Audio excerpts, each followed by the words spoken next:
Next man up, 1025, the game. Jake Lyman, Parker Kelly with you on this Monday morning. Hope everyone had a great weekend despite what we saw in Denver yesterday. I am out here at the 15th annual Brent Peterson Golf Classic at beautiful Greystone Golf Club in Dixon, Tennessee. Preds Foundation Golf Tournament is underway. I just ran into Willie Donick, who's out there playing. You can hear him later on right here on 1025. The game. Parker Kelly is back at the Busy Bee Plumbing, Heating, and Air Conditioning Game Nashville Studios, home of the $99 yearly Beehive membership, where the buzz is always about great service. Parker, before we get into it, how was your weekend? Did you have a good weekend despite the football that we saw yesterday?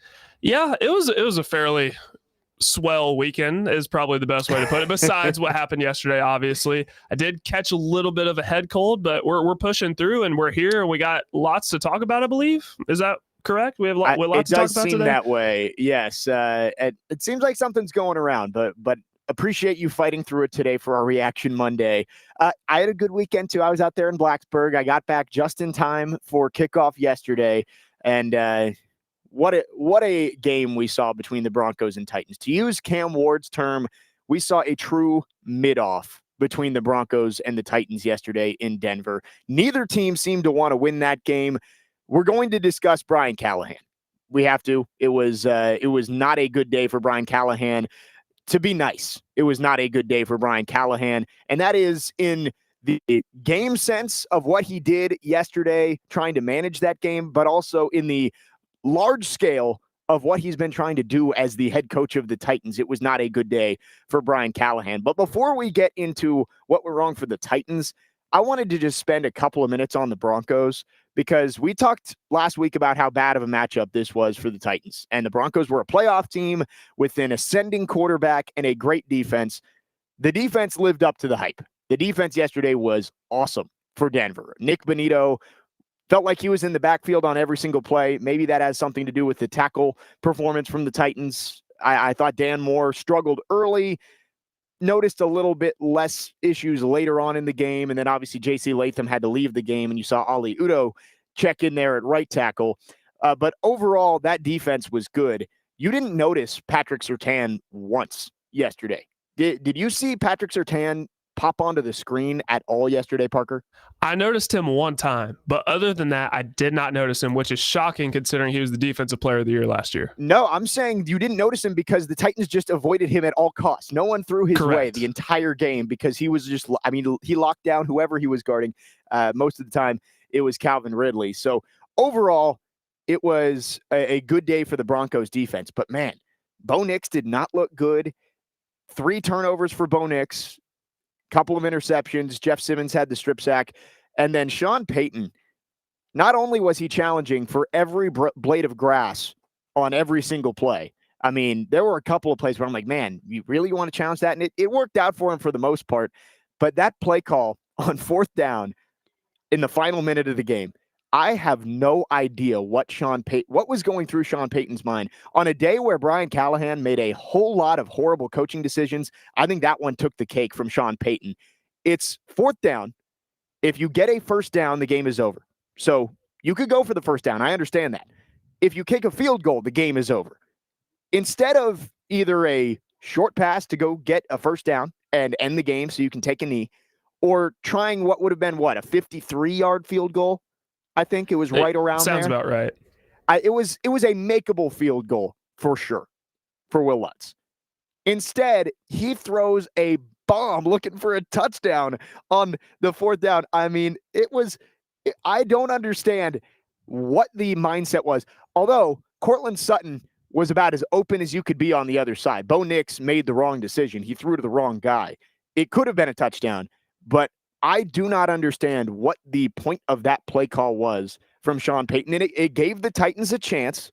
It gave them a chance with under a minute to go.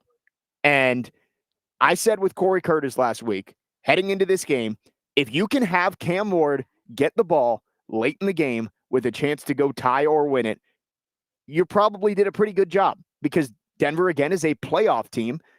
And I don't think we realized what would get us to that point, because I don't think there's any Titans fan out there that feels good about the performance yesterday, even though if you had said, hey, 20-12, Cam Ward's going to get 2 shots at it in the final 5 minutes to go tie the game, I think you would have felt pretty good about it.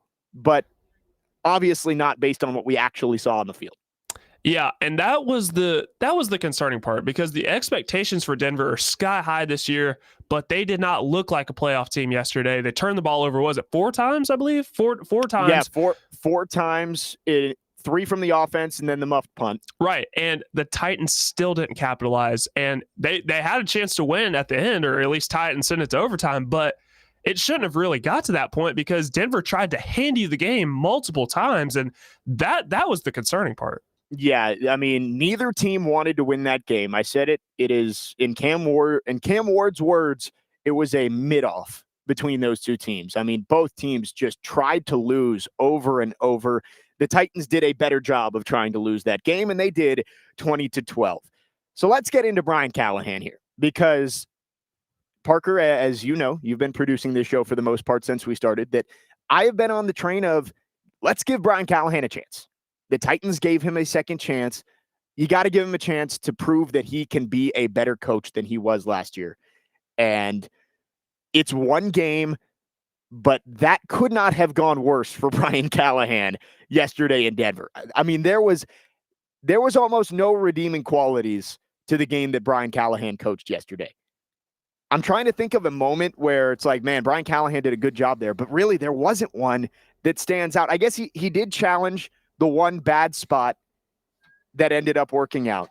But outside of that, I really don't know if I can point to a moment where I thought Brian Callahan was a positive for the Titans yesterday. I can't either. And I'm sure you've heard me say that I don't think it would be wise to fire Callahan, because if you fire Callahan, I feel like that sets back Cam Ward in his rookie development. And I'm not saying we're going to fire – we should fire Brian Callahan or the Titans should fire Brian Callahan this year, but I can't think of a single good thing he did yesterday. The play calling, I tend to not question play calling because I'm not an offensive play caller. I'm not an offensive play caller in the NFL. But what exactly went well for the team yesterday? What did Brian Callahan do to help this team to put them in a position to win? And neither you or I can think of a moment in which he helped this team. Yeah, it was a disaster class, to use. I don't have a better word for it. It was horrible from Brian Callahan. And you're right. Like, you're not going to fire him after one game. That just doesn't happen in the NFL. But if you're looking for an indictment of Brian Callahan and what he did last year, it all ended up rearing its ugly head yesterday in game 1. He's going to have the opportunity. I mean, you're not going to fire him until, I would say, mid-season. Week 8, week 9, maybe the bye week, week 10. Like, I think that's probably the range of where you would make a decision if you're Amy Adams-Strunk, Chad Brinker. But it got off to a horrible start, and he's going to have to prove that was a fluke. But based on what we saw last year, it seems more of the same from what we saw in last year's 3-14 season. It was horrible, and there's a lot to get into with it. You look through, I mentioned it earlier, it wasn't just the small scale, it was the micro and the macro for Brian Callahan that was horrible yesterday. The small decisions in the game were bad, and the overarching mindset and performance of the team was horrible too. You spend the entire offseason preaching no more sins, no more self-inflicted negatives, and you have 130 yards of penalties. Now, some of those were in the battle of the moment, a holding penalty here and there, a pass interference from Jarvis Brownlee. Like, those ones will happen just in the heat of playing a football game. But there were some bad ones pre-snap. They looked chaotic on offense. Big Jeff with a boneheaded mistake late in the game. So it wasn't just the small decisions, which I know everyone's blowing up right now with the end of the first half, the Iron challenge, and we're going to get into those coming up next. But it was also the big picture of everything that you preached the entire offseason ended up, it felt like it fell on deaf ears. So I really don't know if there's anything you can look at from Brian Callahan yesterday and say it was a good job. And we're going to get into all of that coming up next. We are off and running out here at Greystone Golf Club in Dixon. A beautiful day for the 15th annual Brent Peterson Golf Classic. I mean, you when you plan this early September, you'd think maybe it might be 95 degrees throughout the day. And there's a chill in the air. It's beautiful. You've got the Preds Foundation here. Everybody's out there on the fairways right now. So excited to be out here. It is a gorgeous day for the 15th annual Brent Peterson Golf Classic here at Greystone Golf Club in Dixon, Tennessee. You can text or call us. Our phone number is 615-737-1025. Our text line driven by WilsonCountyHyundai.com. When we come back, I mentioned it's a micro and a macro issue from Brian Callahan. We're going to get into the micro. The decisions yesterday that were just not good. And you probably have multiple coming to the top of your mind. We do too. We will get into it coming up next. Jake Lyman, Parker Kelly with you on this Monday morning. Next Man Up, 102.5 The Game.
Is there a challenge on the Islander play where they moved out of bounds on the sideline, and it looked like his elbow hit inbounds first?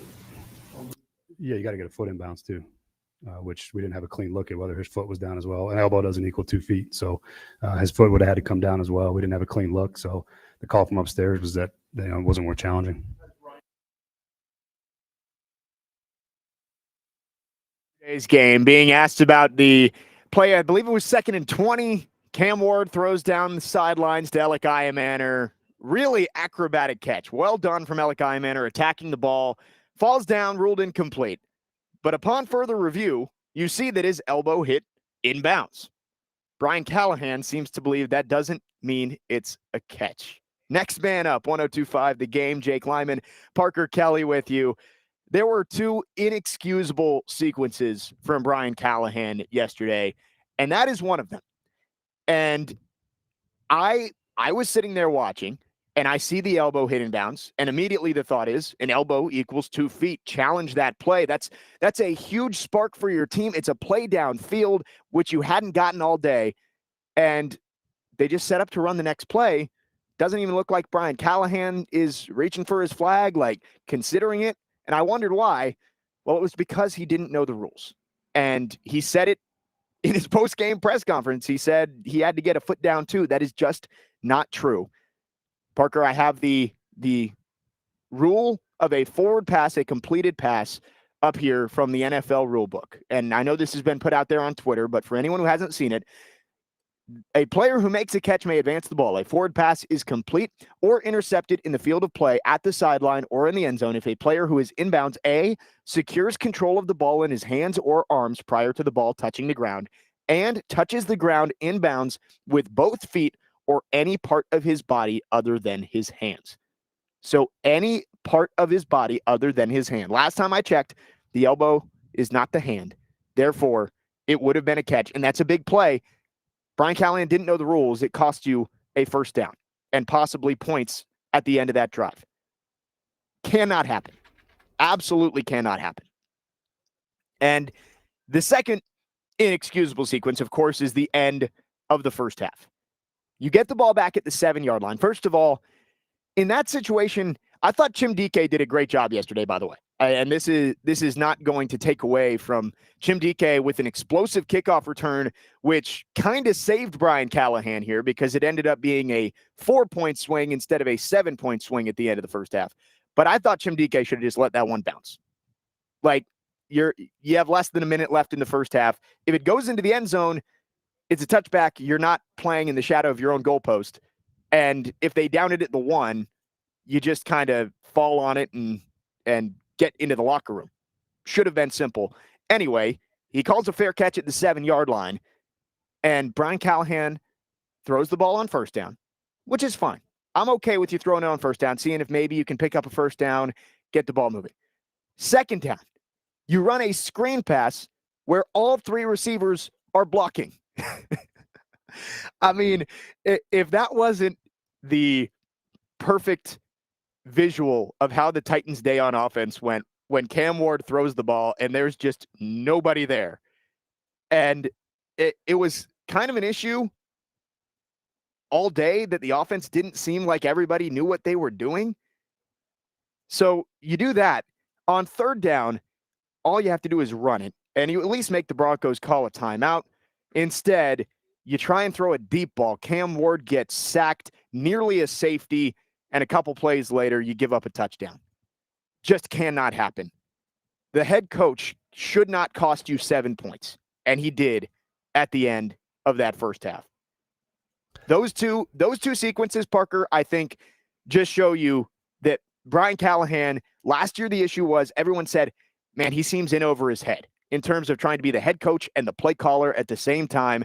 And those two sequences showed you that really not much has changed in terms of his game day management. Which doesn't give an organization a lot of hope. And this is he's entering his second year as a play caller. He didn't call plays in Cincinnati. But going back to the Alec Iamaner would-be catch, I saw on Twitter, all the Titans media that were at the game were saying like, hey, I think Brian Callahan should challenge that. It looks like a catch. So they knew the rules, but yet the head coach, who's been in the NFL for half of his life, didn't know the rules. That is concerning. And then the play calling towards the end of the first half, I kind of checked out at that point because I'm like, okay, they're just going to run the ball. They're going to milk the clock. They'll go into half with a 6-3 lead. But I was wrong because I saw Cam Ward go to pass, and I'm like, okay, that's weird. Go to pass a second time, then a third time, and I'm like, what are the Titans doing? You don't put your rookie quarterback in a scenario like that where he's backed up and you try to have him throw the ball 3 times. It just made no sense. And he cost the team 7 points. I was dumbfounded. I seriously did not know what to say. I was just, again, speechless.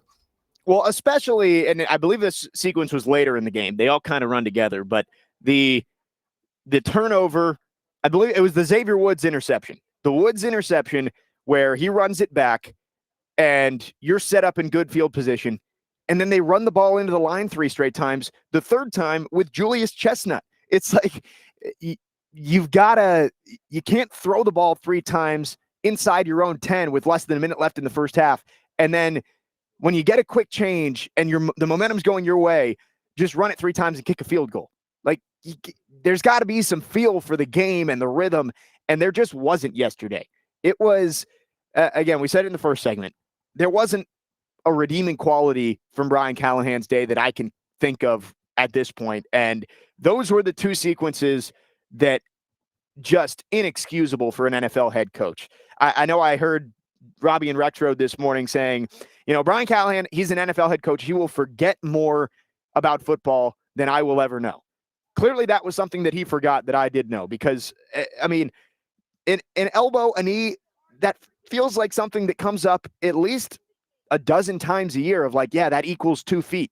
And to not know that rule and double down on it in your post-game press conference, very interested to see what Brian Callahan has to say about that when he speaks today. I believe 12:30 is when Brian Callahan is going to speak to the media. So I would guess either he's going to have an opening statement where he mentions that, or it's going to be the first question. We will have to see what Brian Callahan says when he speaks in his day after game press conference later today. Let's go to our phone line driven by WilsonCountyHyundai.com. I've seen Dustin from Hopkinsville has been waiting for a while. Appreciate you waiting. Dustin, good morning. What you got for us? Good morning, guys. I've got a lot of prophetic things to unpack. These are not predictions. These are prophecies. Brian Callahan will not be a Titan after this season. He is done. And I'll tell you why. Because I said it last season. All the promising young players, Chig, Spears, heck, you could even throw Levis in there. It was some Levis. A lot of Callahan's bad play calling. He's gone. All right. But I want to give the positive. More Gonzi, buddy. We got to do, because all these picks I seen yesterday, Femi, he got back there. I believe he got a sack or got to the QB. Isle Manor, buddy, he can catch the ball, and that is nice to see in Tennessee, somebody who can catch the ball. But you know what? Callahan, you could swap him with Coach Stoops down there at Kentucky, and he made Coach Stoops look really good, and Stoops did some stupid stuff Saturday. I would take Stoops right now, because at least we'd have an O-line. Because Daddy Callahan, I thought he was the guru, the GOAT, man, and one guy falls off the line, and it all falls apart. So I'm really impressed with how Cam Ward did. Even though he took a few sacks he shouldn't have, he should have threw the ball away a couple of times. He took a deep sack one time, ran backwards for about another 15 yards. I was disappointed. But overall, Cam Ward looked calm and collective in a chaotic coaching atmosphere. And I tell you what, that coach, all these discipline problems, these flags, that's a reflection of him. He is dog water. I'm going to finish it with this. I'm going to tell you what he did in Cincinnati. He carried Joe Burrow's jock strap. That's all he did. All right? That's all Zach Taylor, and I believe Joe Burrow was that dude that elevated that offense. Y'all have a good day. Thank you for the call, Dustin. Lots to unpack there from Dustin from Hopkinsville. I can't really disagree with him that Brian Callahan won't be the head coach of the Titans next year. Unless things turn around in a hurry, that is a big hole to climb out of, what he did yesterday, in terms of having to regain the trust of his players, his superiors, the fans. it was a disaster yesterday. And I do agree that the rookie class looked good in yesterday's game. I know the first Gunnar Helm catch didn't count because the ball moved a millimeter as he was going out of bounds. But that was a great catch and a great throw from Ward to Helm. I mean, to catch that ball with an arm literally in the grasp, he caught the football and Alex Singleton's arm in that play. It was great. DK with the big return. Iamaner made a couple of big plays. He did have a drop, but I thought the rookies looked good. Femi Oladejo, yes, he flashed yesterday. It was the 2 times he was unblocked, though. So, grain of salt there. But Femi did look good. I mean, he made plays on those 2 plays. He made Bo Nix dirt it. So I agree. I thought the rookie class looked good. Cam Ward, we're going to get more into Cam Ward's day in the second hour of the show and go through how we felt like he did and how he was let down by the rest of his teammates. Lance on our text line, driven by WilsonCountyHyundai.com, asked, how about the 2 pass interference calls after the elbow catch? I did want to bring that up, and now I guess is a good time to do so. The officials yesterday were very inconsistent on what they called pass interference. I thought Jarvis Brownlee Jr., yes, he was aggressive, but there was the one on 3rd down where Sutton pushed off, and yeah, Brownlee may have half grabbed his arm a little bit, but it was just hand fighting, and then there was no contact, and they called the pass interference late. That one was tough. He did get away with one that I thought was more brutal, more of an obvious pass interference call that they didn't call. But there were a few plays, including it was the play right after the Iamaner elbow play, that Ridley got mauled from behind as he was trying to make a catch. So I did think the officials were inconsistent about that yesterday. 615-737-1025 is our phone number. If you want to text or call, our phone lines are driven by WilsonCountyHyundai.com. This isn't just a concert, it's a cause. Trinetics Rock the Cradle helps give fragile newborns a stronger start and keeps moms close when it matters most. With Tim McGraw live on stage and your support behind every beat, Ascension St. Thomas is turning music into healing. Tickets are on sale now at rockthecradlenashville.org. Plenty more to come on Brian Callahan. We talked about the game time decisions he made yesterday that led to the Titans' loss. Let's talk about the big picture coming back. He preached getting rid of sins and mental errors all offseason, and you nearly have more penalty yardage than total offense. We'll get into it next. Jake Lyman, Parker Kelly, next man up here on 102.5 The Game.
Disappointed we couldn't find a way to win.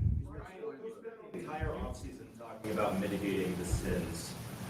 When you have a day like today, is that discouraging? You come out and put up 30 yards. Yeah, I'm just disappointed. I'm disappointed in that.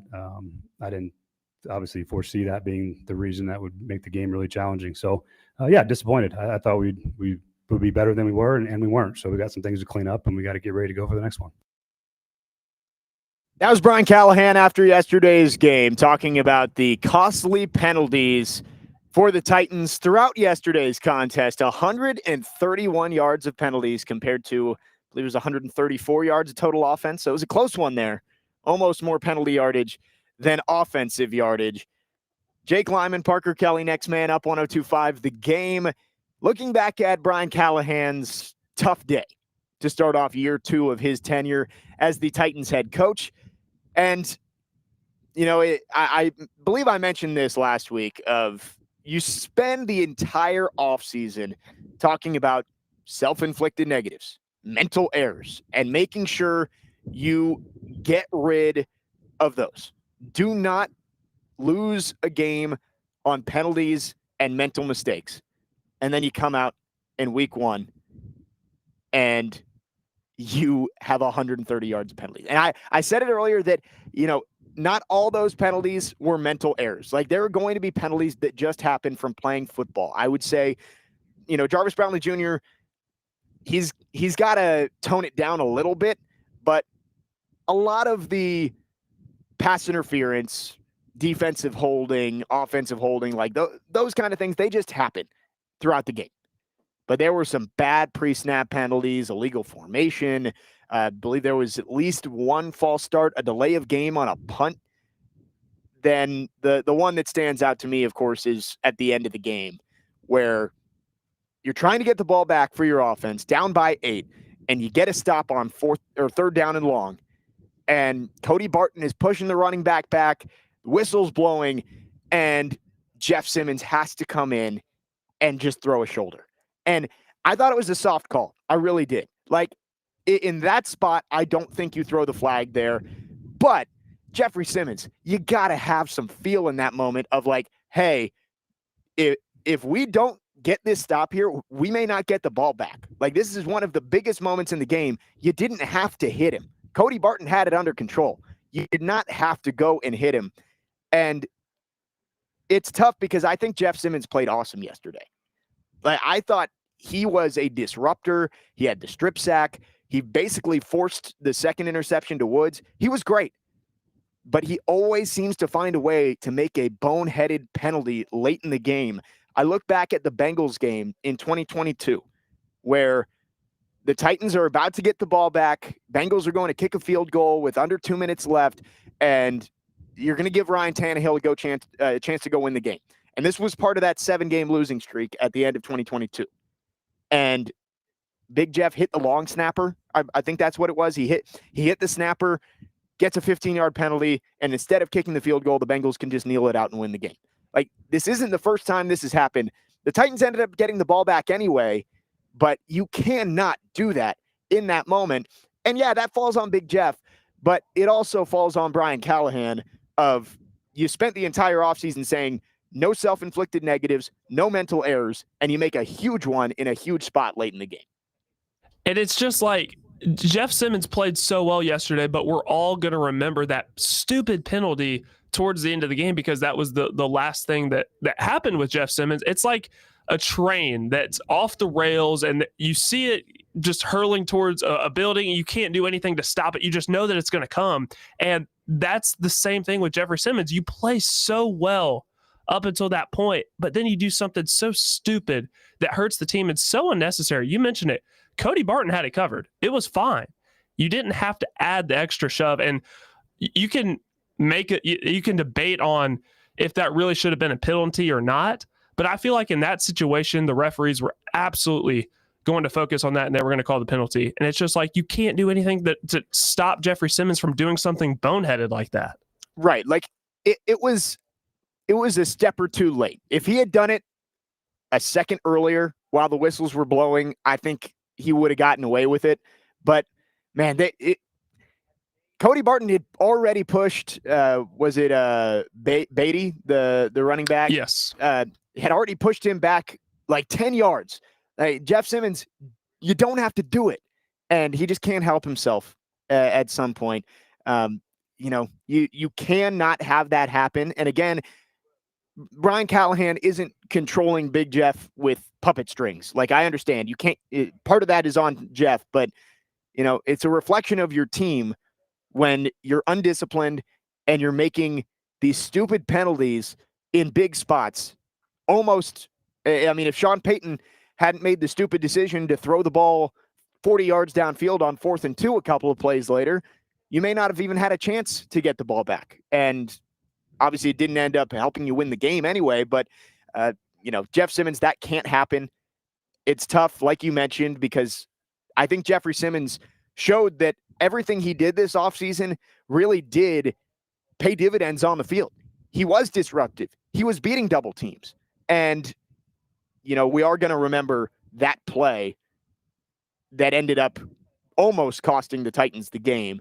If, who knows what would happen if they got the ball back with a minute extra on the clock. I would have guessed probably about the same. You'd have 3 drops and end up turning the ball over on downs. 615-737-1025 is our phone number. Let's go to our phone line, driven by WilsonCountyHyundai.com. Keegan is on the line wanting to talk about Calvin Ridley. Keegan, good morning. Go ahead. Hey, good morning, fellas. Good morning to y'all. I don't want to take up too much of your time. I've just heard a lot of X's and O's talk this morning, a lot of mental errors. And I feel like we need to address the Jimmys and Joes a little bit, the physical errors as well. And with Calvin Ridley, we see a lot of what we saw out of him last year in big moments and what Jaguars fans said about him in his 1 year there. He dropped a lot of passes yesterday. Sorry about my voice there. He just dropped a lot of passes in general. And if you look, the only playmakers we had yesterday were Isle Manor, DK, Gunnar Helm, Cam Ward, somewhat Tony Pollard. It's to a point kind of with Big Jeff where you got a contract, you get a guy getting closer to being, to the end of his prime, big contract, but that player just doesn't mesh with the team that we have now. You know what I mean? It's just like we got a couple big name guys, a couple guys that fit in here and there, and could be great on the right team and the right system, but we're nowhere near that to get the most out of them at this point. So I just want to bring up Calvin Ridley. Got a little annoyed by seeing his drops yesterday, and just want to see what you guys had to say about it. Yeah, thanks for the call, Keegan. It was not good from Calvin Ridley yesterday. And I didn't think he was going to be super productive yesterday anyway, because Patrick Surtain was going to be covering him most of the game. And again, Patrick Surtain, he's the reigning defensive player of the year. It was always going to be a tough matchup, but it ended up being a tough day for Calvin Ridley for completely different reasons. I'll tell this story now because we're going to talk more about Calvin Ridley later in the show. But so yesterday, the drop at the end of the game, Parker, it was like 2nd and 10 on that last drive, under a minute to go. It was the one where they showed Cam Ward's dad reacting, getting out of his seat and like sprawling over to the hand rest or whatever in the aisle. You know which one I'm talking about? Oh yeah. He kind of spoke for all of us right there. Yeah. That was the most egregious one, especially in that moment. And I have to say, if I had to practice today, I would be limited in practice because of that play. I was laying in bed because I was unpacking from the weekend and I had the game on the TV, and I reacted so abruptly to that drop that my right calf cramped up and seized so bad, and it still hurts this morning. I was pretty much resorted to my bed for the rest of the night because of that drop. So Calvin Ridley causing injuries back in Nashville because of that drop on 2nd and 10. I mean, because he had already dropped 2 at that point, you have a minute left. It could have been a big play. I kind of like jumped and my calf literally seized up and I could not move it for about 3 or 4 minutes after that. It was horrible, and it still hurts right now. So just wanted to put that out there, that Calvin Ridley's performance not only hurting the hearts of Titans fans, but also hurt my leg. Yeah, may need to drink some pickle juice later for that, Jake. I might have that's to. really good with cramps, but I might have to. I was rolling it out with like a lacrosse ball last night. Yeah.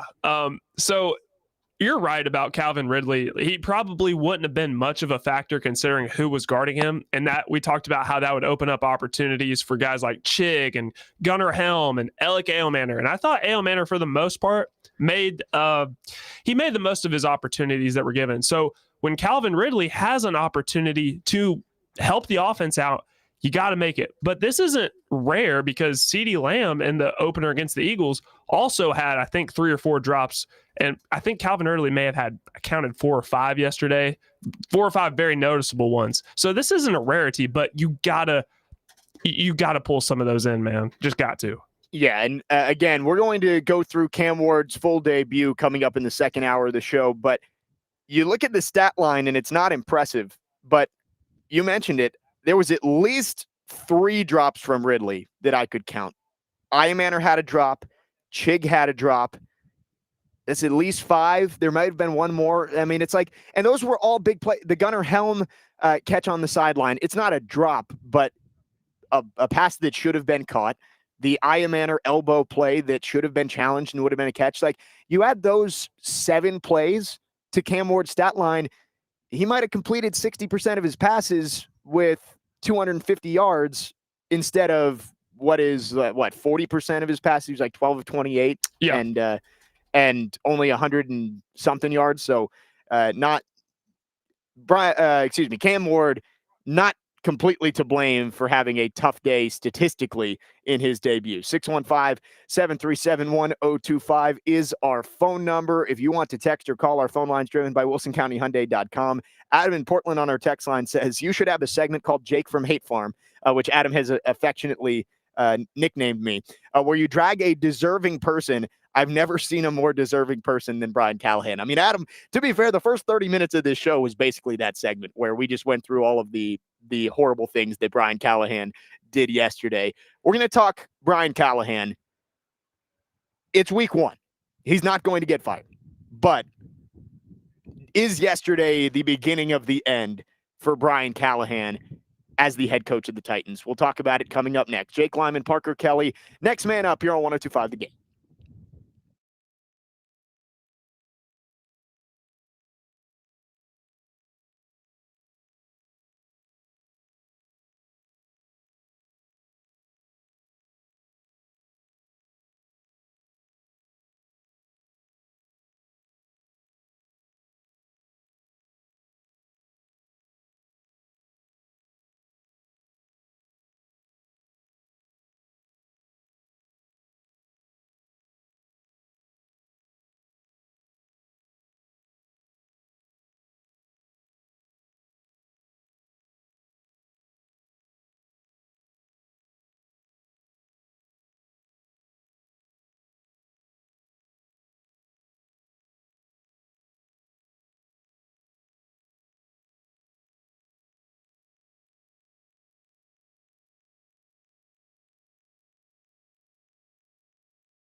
Mondays were made for Macero. Big screens, bold flavors, and all the football action. From queso to kickoffs, this is how Macero does game night. Macero Football Mondays in 12 South. Don't miss a snap. Bears and Vikings on Monday Night Football tonight. So go out to Macero and watch Week 1 of Monday Night Football. Big NFC North battle. Jake Lyman, Parker Kelly, next man up, 102.5 The Game. I am out here at Greystone Golf Club in Dixon, Tennessee for the 15th annual Brent Peterson Golf Classic.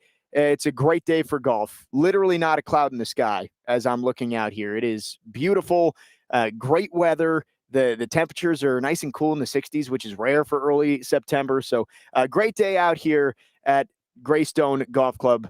Was not a great day yesterday. We're recapping the Titans and Broncos, and we've basically spent the first hour going through all of the mistakes that Brian Callahan made yesterday, and there were a lot of them. That's why we could get a whole hour out of it. But it is week 1, and I don't know. I may be wrong in saying this. I don't think any NFL team has ever fired their head coach after week 1. So Brian Callahan is going to be on the sidelines for at least another month and a half.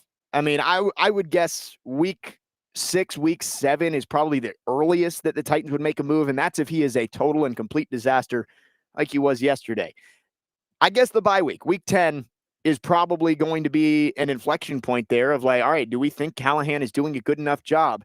And he's got to figure it out fast. I think yesterday might have been the beginning of the end.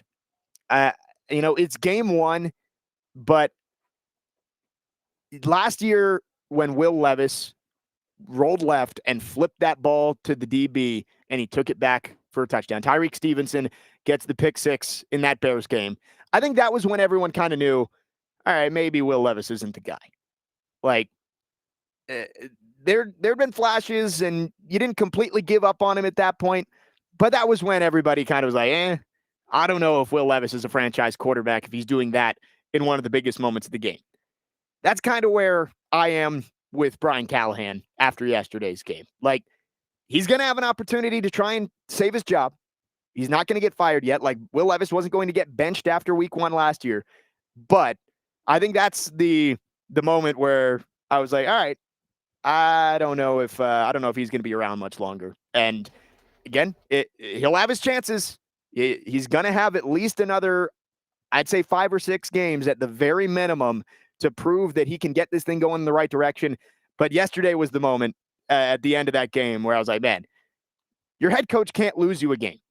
Like, you'd love if your head coach wins you some games. That's not a prerequisite to being a head coach, like, is to look back at a game and be like, yeah, Brian Callahan won that game for us yesterday. But you can't be the reason they lost. And yesterday, he was a really, really big reason why the Titans lost that game.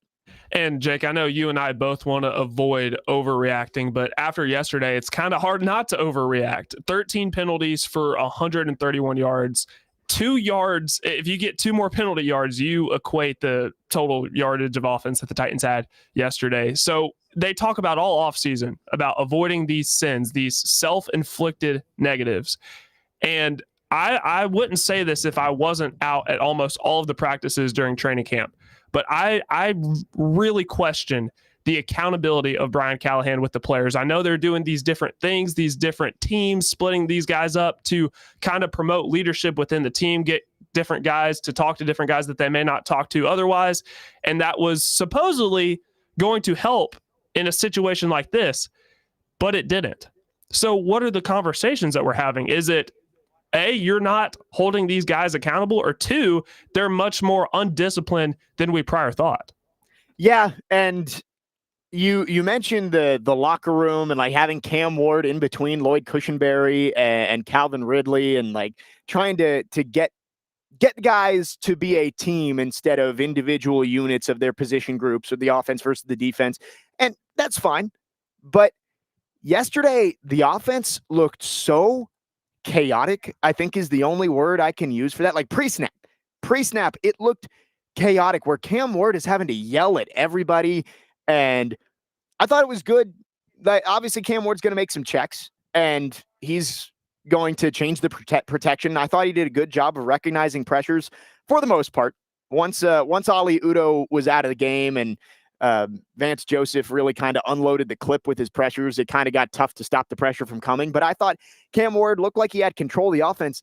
But there was some times where it's like, man, you're running out of time on the play clock, and he's still yelling at Chig or yelling at Calvin Ridley to get in the right spot and moving the running back. It's like, feel like a lot of this should have been figured out in the offseason. And it did concern me that Cam Ward felt like he was, herding goats out there. Herding cats is the right saying. He was herding cats out there on offense before the snap, and it led to some sloppy play overall.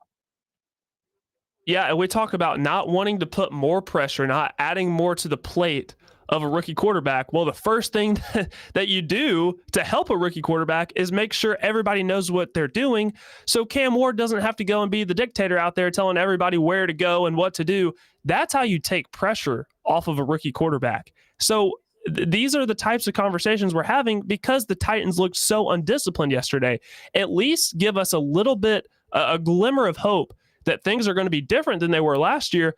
But other than new faces on the field, nothing has changed from last year in game one. Yeah, I know Brian Callahan spent training camp and preseason saying how hard he wanted to make it on Cam Ward. Brian, the regular season has started. You don't have to make it this difficult on Cam Ward. They made it about as hard for him yesterday as they possibly could in terms of the offensive line, the wide receivers, the play calling. I mean, Cam Ward, I don't know if you could have asked for a more difficult debut from Cam Ward, not only with what the other team did, but with what his team did around him. And we're going to dive in on Cam Ward's debut coming up next.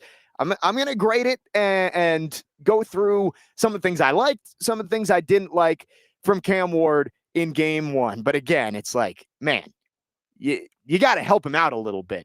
And we'll get into it coming up next. 615-737-1025 is our phone number. If you want to text or call, our phone lines are driven by WilsonCountyHyundai.com. I am out here at Greystone Golf Club in Dixon, Tennessee for the Brent Peterson Golf Classic, benefiting the Preds Foundation and the Peterson Foundation for Parkinson's. Great event out here and a beautiful day for golf. Parker Kelly back at the studios. Second hour coming up next here on 1025 The Game.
Second hour, next man up, 102.5 The Game. Jake Lyman, Parker Kelly with you, reacting to the Titans' 20-12 loss in Denver in week 1 yesterday afternoon. I am out here at Greystone Golf Club in Dixon, Tennessee for the Brent Peterson Golf Classic, benefiting the Preds Foundation and the Peterson Foundation for Parkinson's. Great event out here in Dixon. And again, it is a gorgeous day for golf. Ran into Willie Donick earlier. Make sure to tune in 3 to 6 for DVD as well. Willie had some strong thoughts on yesterday's game, too. Parker Kelly is back at our Busy Bee Plumbing, Heating, and Air Conditioning Game Nashville studios, home of the $99 yearly Beehive membership, where the buzz is always about great service.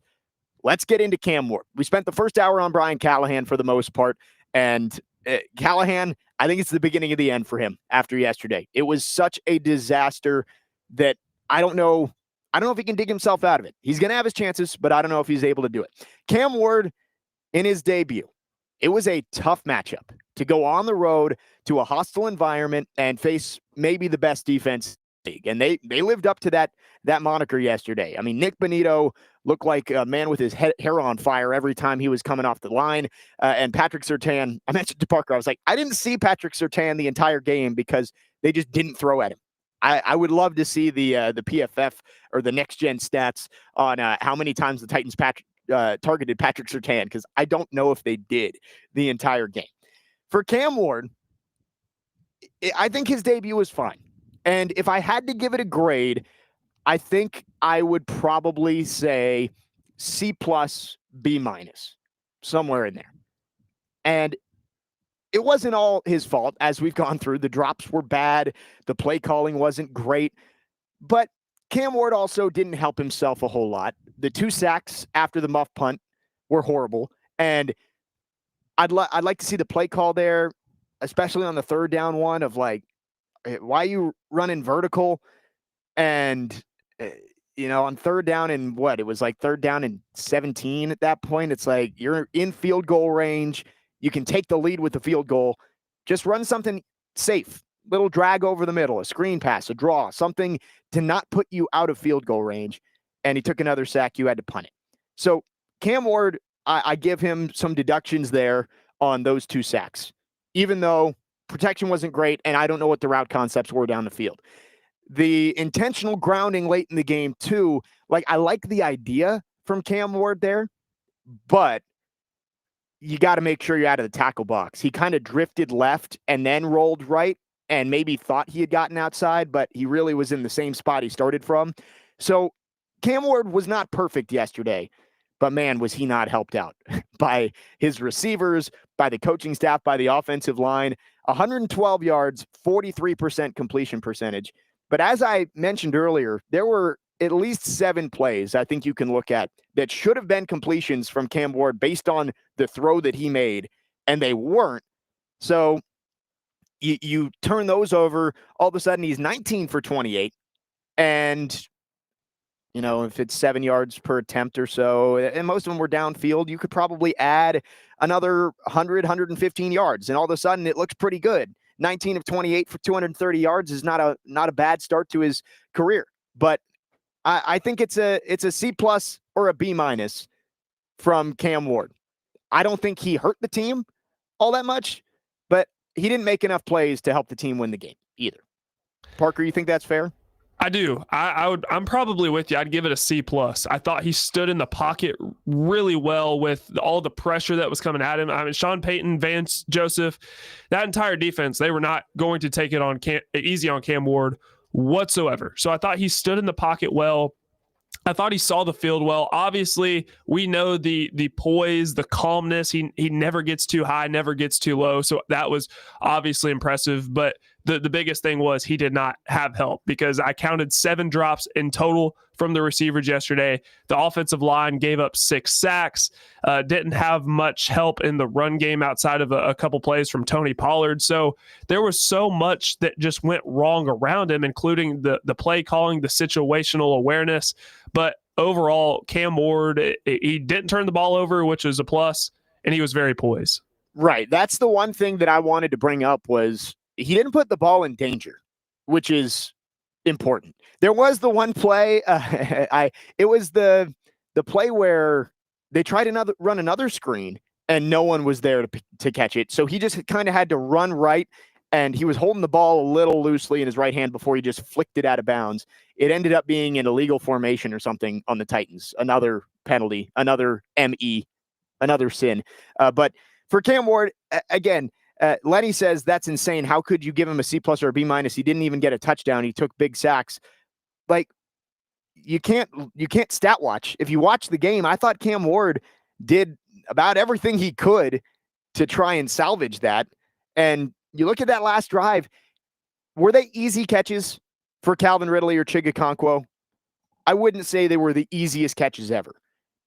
But those are NFL receivers have to catch those passes. And I'm wondering, and we'll get into this a little bit later, but like, is the ball not catchable from Cam Ward?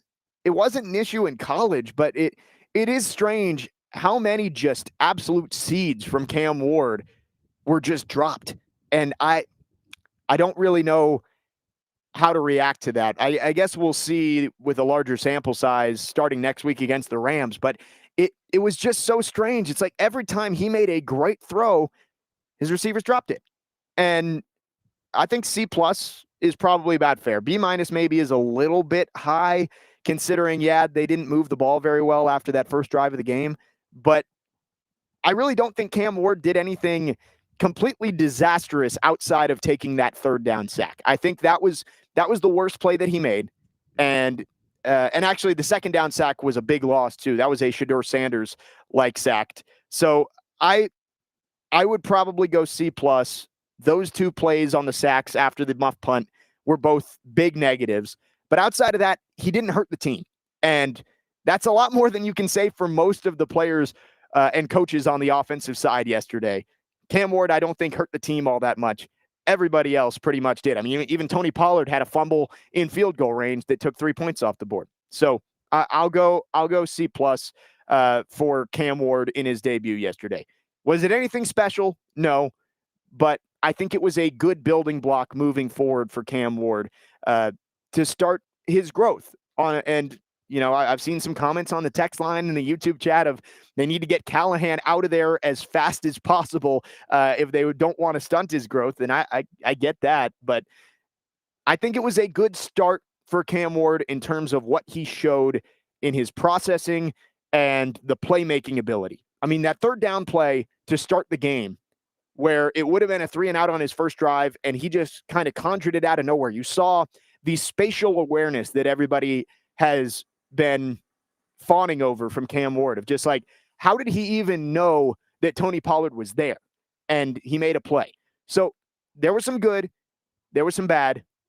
C+ for Cam Ward is what I'm going to give him. Let's go back to our phone lines driven by WilsonCountyHyundai.com. Edward is on the line wanting to go back to the coaching. Edward, thanks for calling. What you got? Hey guys, can you hear me okay? Yep, we got you. All right. This is the first game of the season. First game.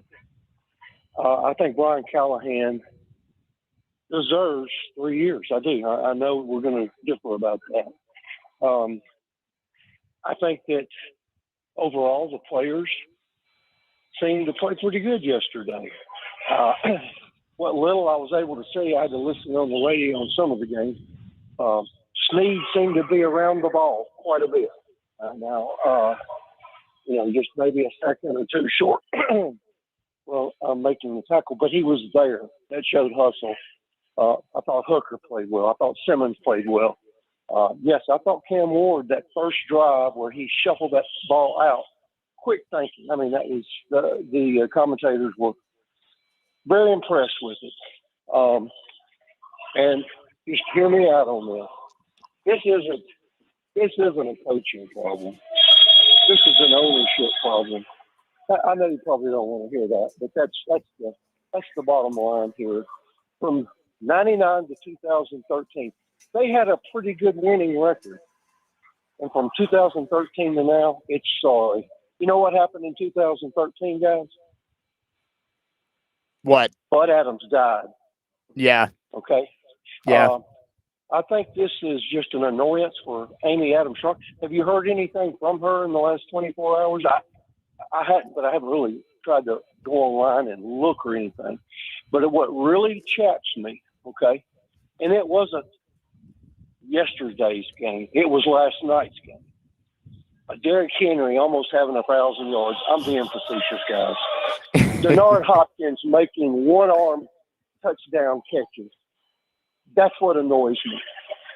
Okay? I'm going to keep supporting him. I'm going to keep watching him. But overall, 20-12. Yeah, it's disappointing. But as I called in last week, I said, I didn't expect them to win. I wanted to see how the players played. But anyway, I'd like to get your comments on that. Thanks, guys. Yeah, thanks for the call, Edward. I mean, I think it starts from the top down, and Brian Callahan is going to get a lot of flack there for yesterday's game, but clearly there have been a lot of big picture mistakes over the last few years. And yeah, that Ravens game yesterday with Derrick Henry probably didn't make Titans fans feel all that much better about the way their team played yesterday. Couple of texts on the text line. John says Cam would have been a 5th round pick last year, so callers shouldn't act like he doesn't need time to develop. That is just not true. Cam likely would have been picked somewhere between the Cam as a prospect this year, not Cam as a prospect last year, but Cam, he would have been picked somewhere in the JJ McCarthy, Bo Nix range. Maybe even Michael Penix. He would have been one of the 4th, 5th, or 6th quarterbacks drafted. So that is not true. But Lenny, talking about Cam Ward, says he helped the Broncos score right before the end of the first half. Are you really blaming Cam Ward for that sequence there? Like when none of his receivers know they're supposed to catch the ball on the screen and he has to just dirt it. And then the protection breaks down. Dan Moore gets beat off the edge and Cam Ward just narrowly avoids a safety. That's not on Cam Ward. That was on Brian Callahan and really the rest of the offensive players. There were things to blame Cam Ward for yesterday. That was definitely not one of them. 615-737-1025 is our phone number. Our phone line's driven by WilsonCountyHyundai.com. We see you waiting. We will get to your calls coming up next. Again, the Titans fall 20-12 to the Broncos in week 1 yesterday. 0-1. They come back home to face the Rams this Sunday. Jake Lyman, Parker Kelly with you on this Monday morning. Next man up, 1025 The Game.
chances to learn some of the challenges that Cam had. I guess, how did you see him handle the moment of Yeah, the moment's not too big for him. He was poised. He was calm.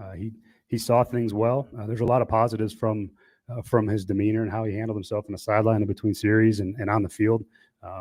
So I think he'll improve at a rapid rate. That was Brian Callahan yesterday talking about Cam Ward in his NFL debut. Said he looked like the moment wasn't too big for him. Obviously, the stats aren't going to show the perfect picture of how Cam Ward played yesterday. Lots of drops. The offensive line wasn't great, but overall 12 of 28, just over 100 yards. It wasn't a great game for Cam Ward by any means. I don't think it was horrible. I said C+ overall.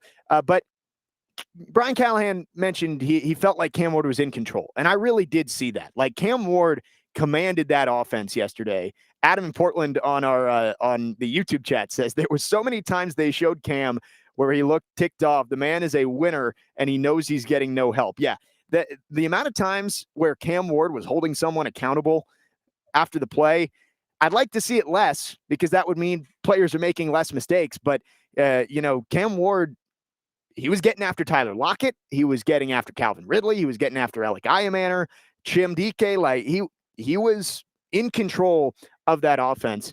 Just one little thing yesterday, Parker, I don't know if you noticed this. Cam Ward was scaring me every time he took the snap. Every time he took the snap, it looked like he wasn't ready for it. Did you notice that? That's just the way he stands. He's been standing like that in practice. Is that what you're referring to? Yes, like his hands weren't up to catch the snap. And yeah. So it was a jump scare for me every time when I saw the snap come back, and I thought that it was mistimed. And I started to get used to it at the end of the game, but it was funny. It was the first couple of quarters. Every time Cam Ward took the snap, I was like, oh my God, it's going to be a fumble. And he was ready for it. Hopefully that doesn't rear its ugly head if he's, can't get the hands up in time. But that was just a little thing yesterday that I noticed with Cam Ward. It's like Ashton Genty's running back stance. It's the same thing for a quarterback. Right. It was just a little bit non-traditional from Cam Ward. And I mean, not saying it's a bad thing, but I thought it was funny. Let's go to our phone line driven by WilsonCountyHyundai.com. T-Mac from Murfreesboro is on the line waiting. T-Mac, good morning. What you got? Yeah, I want to make a few comments, and then I'm going to ask the question at the end. So, for one, yesterday they faced the number one defense from what the announcer said. So, my hope is that it's just going to get better from here. Like, he's already seen the best defense that he can see. Well, I know there's other defenses coming up, but it should get easier from here. And then second, you could definitely see the difference between a Mike Vrabel coach team and a Brian Callahan coach team, because, man, those penalties, man, that's a reflection of the team not being coached well and not being prepared, and those self-inflicted negatives. And then the question that I want to ask is, I kind of feel like they was babying him. Like, they was calling a lot of run plays and scared to put the ball in his hands and let him step back and pass. Did you guys feel like that they was kind of babying him up until the point that they had to throw? And then I'll hang up and listen. Yeah, thanks for the call, T-Mac. It felt inconsistent on the mindset of how aggressive they were going to be with Cam Ward. Like, the end of the first half sequence, they went hyper aggressive and let Cam Ward throw out of his own end zone 3 times with less than a minute left in the first half. But then, yeah, it's like after the Xavier Woods interception, you have a chance to go for the jugular a little bit. Like, that's always been my mindset, is when you get a quick change like that. It was like right out of the beginning of the second half, Bo Nix throws another interception. You've got the ball with the chance to go take the lead, and you just ran it in the line 3 times. Julius Chestnut gets the run on 3rd down, and you kick the field goal. Like, I would have liked to see give Cam Ward a chance there to go make a play. And it was very inconsistent on the way that they called those plays for Cam Ward. And it felt like the situation should have been flipped. It's like, hey, you just had a big, sudden change, get the offense out there. A play action shot might have been the move there. And they didn't try and take the top off the defense. A lot of that does have to do with, again, the Broncos defense is really good. Like, that, it's a really good defense. But I thought the inconsistency in how aggressive they were with Cam Ward was a little bit frustrating yesterday. So this is a double-edged sword because, yes, I did think they were playing it a little bit conservative with Cam. They did that in the preseason. And now that the regular season here, it's like, okay, let's ramp it up a little bit. But also, he's got to get help. The receivers have to catch the ball. He tried taking some shots, especially up the seam, which he loved to throw in college, but they didn't catch it. And I think it was so interesting because Cam was asked about this in the postgame of, is the ball just getting on the receivers a little bit faster than they anticipate? And he said, no, that wasn't the issue. They're used to it. So what is the problem? Are you not expecting it? Is it coming at you too fast, or are you just flat out dropping it? I feel like Cam Ward took some chances, but also the play calling was a little bit conservative. So there's two sides to it. Yeah, you're right. It felt like most of the drops were those seam routes, which was what Cam Ward did really well at Miami with Elijah Arroyo, just, ripping it up the seam over the linebackers' heads. And that was what I believe both the Ridley and Chig drop on the last drive were. And there was the one with Chim in the fourth quarter where I guess Cam Ward thought he was going to get a little bit more horizontal with his route, and instead he took it vertical, and Cam Ward was yelling at him as he came back to the huddle. Like, it is a little bit strange that part of the game just looked sloppy when that's what Cam Ward, that was kind of his bread and butter in college. So I really don't know. Week one is a liar, and I know it's a cliche, but it's like, we do have to give a little more of a sample size. I think Brian Callahan is the biggest red flag from yesterday. Let's see how the receivers do in week two. Like, if it's another drop fest in week two, then maybe you have to start asking questions about, is Cam Ward's ball catchable?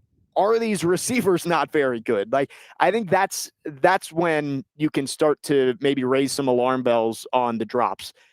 It was one game. I hope that it's not an issue next week, but yeah, Calvin Ridley, we'll get into this coming up next with Calvin Ridley. It's really disappointing, the game we saw from him yesterday.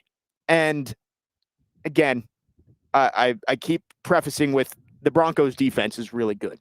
Like, that may be the best defense that the Titans see all year long. And the Rams are going to be pretty good this week too. But Calvin Ridley, with all the hype that was around him this year, and this is kind of 2 years in a row where it's Calvin Ridley comes into the year and there's a lot of excitement about him, and then he lays an egg in the first game of the season. So let's get into that coming up next. 615-737-1025 is our phone number. Our phone lines are driven by WilsonCountyHyundai.com. I'm out here at Greystone Golf Club in Dixon, Tennessee for the 15th annual Brent Peterson Golf Classic, benefiting the Preds Foundation and Peterson Foundation for Parkinson's. Again, a phenomenal event out here. It is a beautiful day. The course is absolutely gorgeous. Couldn't pick a better office view. Parker, I love being able to look over and, see your smiling face during this show, but this is a pretty good view that we've got out here in Dixon, and a great event, again, benefiting the Preds Foundation and the Peterson Foundation for Parkinson's. 615-737-1025 is our phone number. We'll get a little more in depth on Calvin Ridley and the drop issues coming up after this here on Next Man Up, 1025 The Game.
best for him? We know you have a lot of confidence in Red. Is there anything you say to him after a tough game, or do you kind of just trust him to know what to do after that? He a vet. He knows what to do, but I just continue to tell him keep playing the game.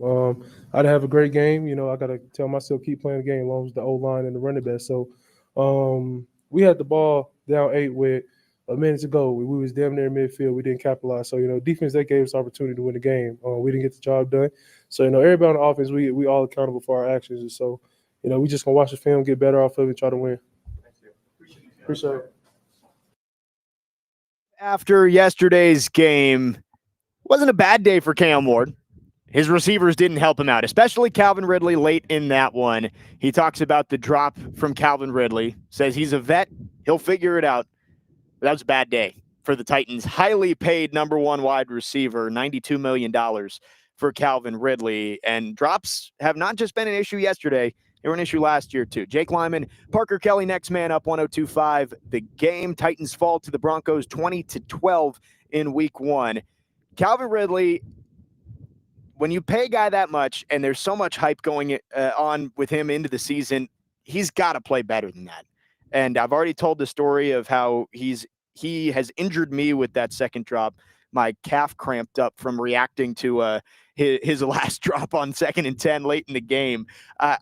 I mean, it was bad. I just watched it again just to make sure I had the full scope of how bad that drop was. I mean, it was a skinny post about 15, 20 yards downfield, and Cam Ward hit him right in the hands. It was that is not just a ball that an NFL wide receiver has to catch, but a college receiver catches that ball. Like Cam hit him right where he needed to. Would have been a big play, gotten them, I believe, across midfield, and they would have had a chance to try and go tie the game.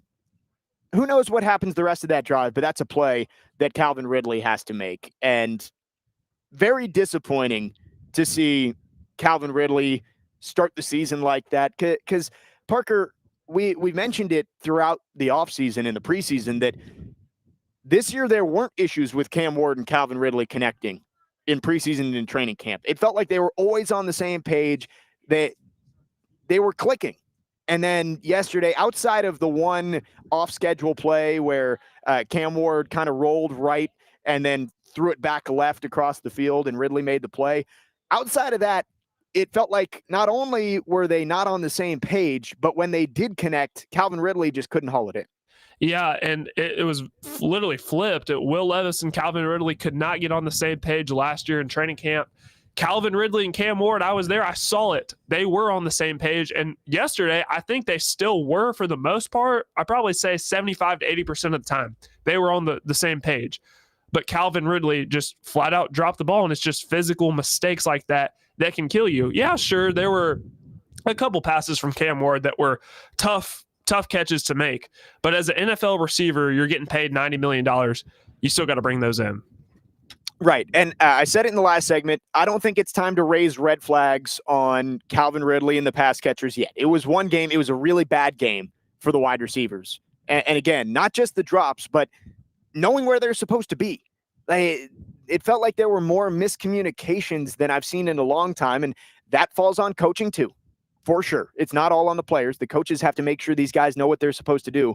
But overall, it was a bad day for the wide receivers. 2133 on the text line also mentions Chig had a bad drop on that drive. Chig's was probably a little bit of a tougher catch. It would have been a bigger play, I think. Up the seam, it was tough to watch Cam Ward in that spot where you need 8. It's a one possession game, but barely. You got to march your team down the field with no timeouts in less than a minute. And he made 2 great throws to try and set the team up to go make a drive. And both times they got dropped. Yeah, you got to help the young guy out. The good news is, as we heard from Brian Callahan, he said after the game, the moment wasn't too big for Cam Ward. And I think that is something we can pull from yesterday's game, is that Cam Ward, in crunch time, when he had to go make a play in the last minute, he made 2 really good throws. You look back at the drive before that, or it was one of the drives in the fourth quarter where he had the intentional grounding, and that kind of killed the drive. There were some mistakes late in the game, but crunch time, you needed your young quarterback to go make some plays. He made 2 great throws, and both times it got dropped. It's tough to see. But again, it's week 1. I don't think it's quite time to raise alarm bells on Calvin Ridley. He's a veteran. He's proven that he can be a playmaker in this league, but not a good start to year 2 for Calvin Ridley. I believe, did he have just 2 catches in yesterday's game? Yes. And one was on a screen pass. Yeah. So, wait, no, I'm sorry. He had 4 catches for 27 yards. He had 4. 4 for 27. Think back to where the other ones were. I remember the little screen where he kind of went backwards. And then obviously the one I just talked about where the off-schedule play. But yeah, 4 catches on 8 targets, 27 yards for Calvin Ridley. Tony Pollard led the team in receiving yesterday with that third down catch. Yeah, that was all he needed to lead the team in receiving yesterday. Yeah, and you look through. I didn't realize Alec Iamaner, and we're gonna talk about the young pass catchers too. Alec Iamaner had 7 targets yesterday and only caught 2 of them. Should have been 3 because of the elbow play. But overall, it was a bad day for the Titans pass catchers. And Cam Ward, 12 of 28, does not tell you what Cam Ward did yesterday in his debut. Was he game-changing? No. Like Will Levis and Marcus Mariota, we talked about their debuts ad nauseum of the 4 touchdown passes. Cam Ward did not look like that in his debut, but he didn't look like he was completing 42% of his passes. That's for sure. 2133 asks, Cam looked very poised. What are your thoughts on the O-line play? Yeah, we can get into this now too. I thought the O-line, it was disappointing. The interior looked good. Zeitler had the 1 false start, which was tough. I mean, it was 2nd and 1, 3rd and 1. And you had Zeitler jump, and then the next play, Tony Pollard fumbles. Like those are 2 guys, veterans, that cannot be making those mistakes in that spot. You basically took 3 points off the board there. So outside of that, though, I thought the interior looked good. I thought Skoronski looked good. He had a hold at one point, but overall they were fine. Dan Moore had a tough day, especially in the first half. And then J.C. Latham, you hope he's healthy, because as soon as Ali Udo came in, Vance Joseph said, all right, we're blitzing on every single play. Cam Ward's going to have to figure it out.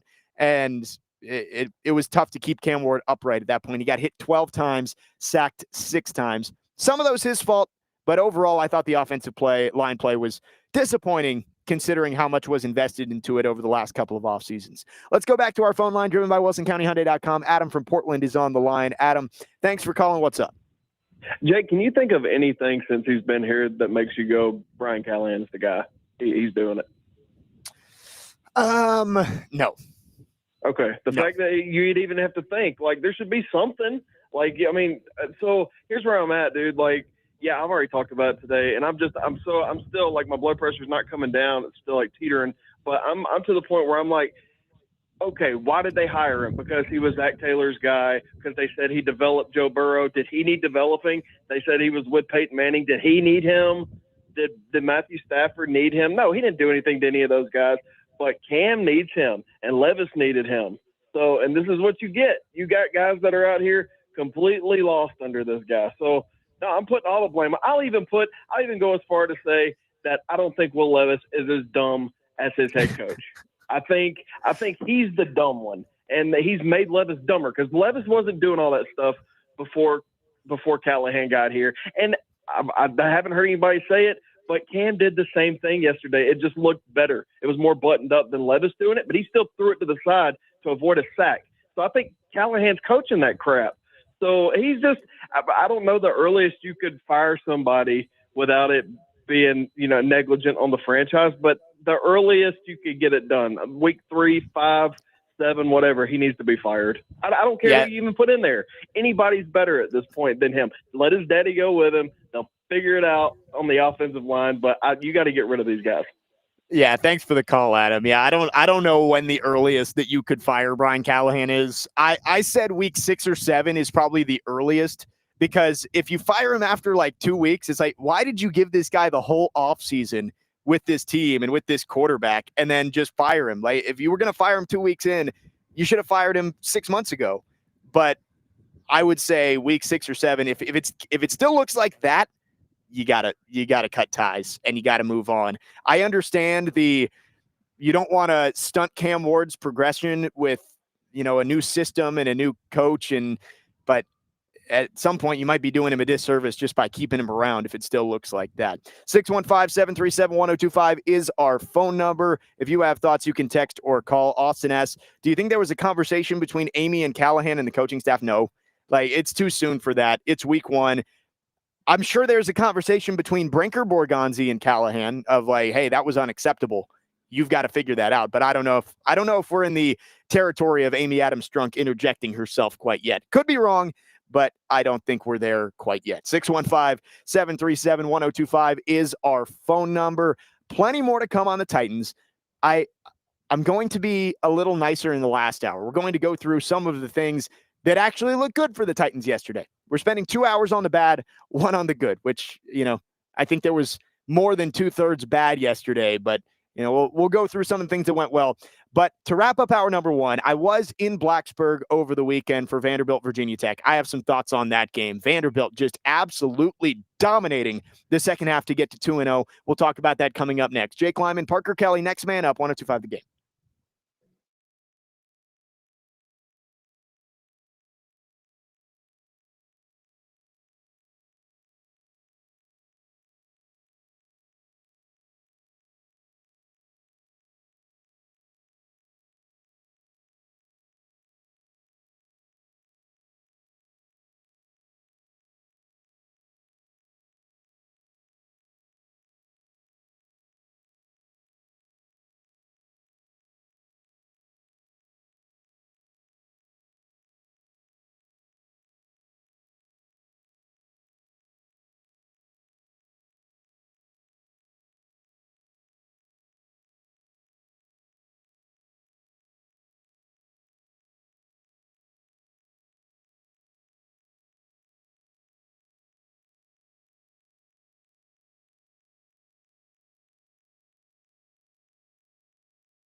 Next man up, 102.5 The Game. You hear the dynamite going on in the background. Vanderbilt, 44-20 over Virginia Tech in Blacksburg on Saturday night. Commodores are 2-0, outscoring the Hokies 34-0 in the second half. Jake Lyman, Parker Kelly, next man up, 102.5 The Game. So I was in the building on Saturday night, as I'm sure anyone who's listened to the show before knows. I graduated from Virginia Tech, now work at Vandy. So it was a crossover event for me. Went and saw some family and friends in Blacksburg this weekend, and then worked in the Vandy radio booth on Saturday night. And at halftime, I thought Virginia Tech played about as good of a game as they could. They controlled the football. They forced a couple of Vandy turnovers. And outside of coming up short of scoring a touchdown on that last drive of the first half, they played about as perfect as they could, and they were up 10. And I said to Andrew Allegretta at halftime, I said, this first drive for Vandy is going to be the difference in this game. If Vandy can go score, make it a 3-point game, I think they're right back in this thing, and they may end up winning in the end. And then I said, if Vandy punts and Tech can go right down the field and score, 27-10 may be too much to overcome. I did not expect what happened in the second half. 34-0. Vanderbilt, 5 drives in the second half, 5 touchdowns. 5 drives, 5 touchdowns, and shutting out Virginia Tech. Not only shutting them out, Virginia Tech had 21 yards of offense in the second half. And before their last drive, when Tech had taken Kyron Drones out and brought in their backup quarterback, Pop Watson, they had 5 total yards of offense in the second half. It was 321-5 in terms of second half yardage in Blacksburg on Saturday night. That is pure domination. That was like an NFL team playing a high school team in the second half. And we haven't seen that from Vanderbilt in a long time. The ability to just crush a team and, dominate them to the point that stadium, which was full of 66,000 people jumping to enter Sandman at 7:30, had maybe 2,000 people in it when the clocks hit 0, and half of them were Vandy fans. That was soul-crushing, what Vandy did on Saturday night. And, yeah, go ahead, Parker. I was just going to bounce off your point here. So what you're saying is Vanderbilt or Virginia Tech's offense in the second half was slightly better than what the Bengals did yesterday versus the Browns, because Yes. the Bengals had 7 yards of offense in the second half. Yes. Virginia Tech with that last drive was able to get their second half yardage up to 21 in 30 minutes of football. It was not even close.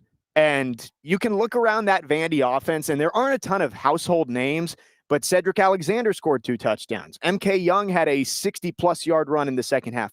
Trey Richardson looked awesome. Like, that is a dude with track speed, and he went up and made some plays on Saturday night. That touchdown was an acrobatic leaping catch. This Vandy team's got playmakers around Diego Pavia. Eli Stowers caught a touchdown, but it wasn't even from Pavia because the game was so out of hand at that point. Vandy looked really good on Saturday night. And I don't know what that's going to lead to. I don't know if Virginia Tech is really that good at all based on what we've seen in the first 2 weeks. But to go into what is known as a hostile road environment and be trailing by 10 at the half and just assert your will on that team was impressive. And it sets up a great game on Saturday, Parker. Like, night game again in Columbia, Vandy, South Carolina. And both these teams have played Virginia Tech. The transitive rule does not apply to football. Like, just because Vandy won by 24 and South Carolina only won by 13, like, that doesn't mean Vandy is X amount of points, 11 points better than South Carolina. But seeing both those teams play a common opponent, Vandy looked a whole lot more comfortable against Virginia Tech on the road than South Carolina did on a neutral site. Again, doesn't apply to what's going to happen on Saturday, but it's a huge game because Vandy, if you can go into Columbia and win, don't want to put W's on the board before they're official, but you got Georgia State and Utah State at home. I know you lost to Georgia State on the road last year. I would think that's a revenge game for Vandy this season. But you could be 5-0 heading to Tuscaloosa for a rematch of last year's game. That is so impressive from Clark Lee, where there was a whole lot of doubters saying Vanderbilt is going to regress to the mean after last year, some of the impressive wins they had, getting to a bowl game. So far, it doesn't look like they've regressed at all. They look better than last year, and I am fired up for Saturday's game down in Columbia. Yeah, it's going to be a great weekend for the local teams. You have Tennessee hosting Georgia, South Carolina, and Vanderbilt.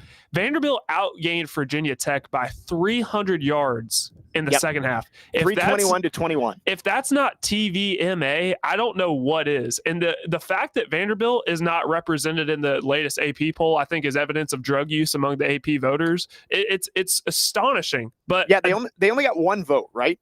Yeah, that's wild. But this Vanderbilt team is probably I'm willing to say, is the best Vanderbilt team since the James Franklin team that went 9-4, I believe, and went to the Compass Bowl versus Houston. I'm really excited to see how they play in Columbia on Saturday night. Yeah, Saturday, you mentioned it. We got big games across the state with Tennessee, Georgia, and Vanderbilt, South Carolina.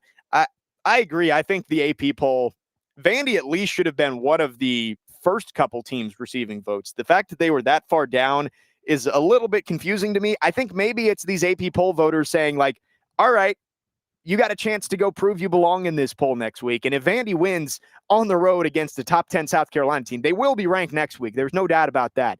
But it was impressive because when they were down 20-10, I was thinking it was going to be a grinded out second half and Vandy would find a way to win like 31-27. I thought that's how it was going to end up. And even when Vandy went up 23-20, I was like, all right, here we go. This is going to be a back and forth game the rest of the way. And Virginia Tech just folded. Vandy folded them in the second half. I don't know if there's been a more impressive win outside of Alabama last year from Clark Lee. Like, obviously, Alabama was more impressive. But, to go on the road against a desperate team, by the way. Like, Brent Pry probably lost his job on Saturday night. That team needed a win bad. And Vandy ran in there, took it over, and they're 2-0. And Saturday's going to be a huge game. I cannot wait to see Pavia versus Sellers. And it may not go well for Vandy. South Carolina is a really talented team. But at this point, for Vandy, I think you're playing with house money heading in there. This is not a game you're expected to go win. You can go in there as the underdog, which we've seen Vandy thrives as the underdog. And if you win, all of a sudden, you're in a different stratosphere of expectations for the rest of the season. If you lose, I said at the beginning of the year, if you're 2-1 coming back home for that Georgia State game, you feel great. So I feel like Vandy's playing with house money. They might go in there playing fearless. Not that Diego Pavia is ever scared, but I cannot wait to see what Clark Lee and that team are able to do on the road in what might be one of the biggest games Vandy's played in a long time. Yeah, no, it is so exciting. And I kind of want to flip it to Virginia Tech because I talked about this when they played South Carolina. Their defense looked good for like 2.5 quarters, and then South Carolina just kind of ran away with it. I had the game on, but I was primarily focused on Michigan, Oklahoma, and then I had Arizona State, Mississippi State on as well. What went wrong for Virginia Tech's defense in that second half? I mean, a lot of it was just they couldn't stop the run.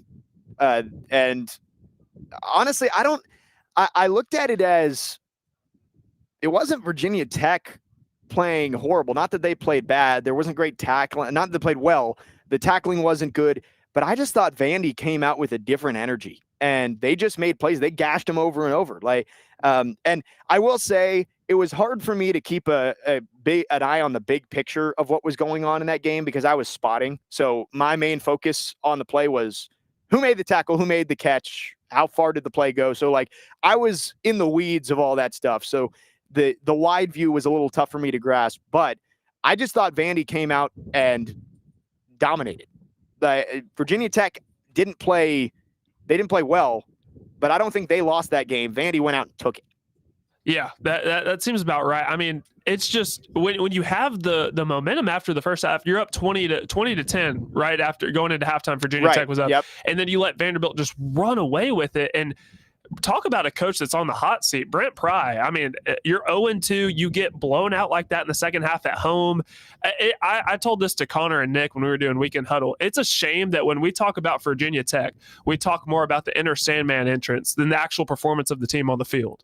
No, I mean, Enter Sandman is the highlight of the game for every single Virginia Tech home game. It's gotten to that point. It's sad because, again, as someone who grew up a Virginia Tech fan, I was going to games when Tyrod Taylor was beating Nebraska and they were in the national championship conversation. Logan Thomas was winning ACC championships. Like, it's tough to see the fall. And barring a run to the ACC championship game, I don't think Brent Pry will be the coach at Virginia Tech next year. And, you know, Vandy straight up outplayed them on Saturday night. So props to the Commodores. Big win and a huge game coming up on Saturday night in Columbia. Doors and Gamecocks in a game where one of those teams is going to be 3-0 and ranked in the top 15, maybe top 20 for Vandy. I don't know if they put them that high, but Vandy has a chance to prove themselves on Saturday night and then come home for a couple of bye games against Georgia State and Utah State. 615-737-1025 is our phone number. If you want to text or call, our phone line is driven by WilsonCountyHyundai.com. Coming up next, we will get back into the Titans. I know we've bashed on Brian Callahan and the drops and all that, but there were some good things yesterday that we saw. We'll talk about those coming up next. I'm out here at the Brent Peterson Golf Classic at Greystone Golf Club in Dixon. Been a great event so far. Beautiful day for golf. Parker Kelly back at the studio. Third hour coming up here on Next Man Up 102.5 The Game.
Final hour, next man up, 102.5 The Game. Jake Lyman, Parker Kelly with you. I am out here in Dixon at Greystone Golf Club for the 15th annual Brent Peterson Golf Classic, benefiting the Preds Foundation and the Peterson Foundation for Parkinson's. Parker Kelly back at the Busy Bee Plumbing, Heating, and Air Conditioning Game Nashville Studios, home of the $99 yearly Beehive membership, where the buzz is always about great service.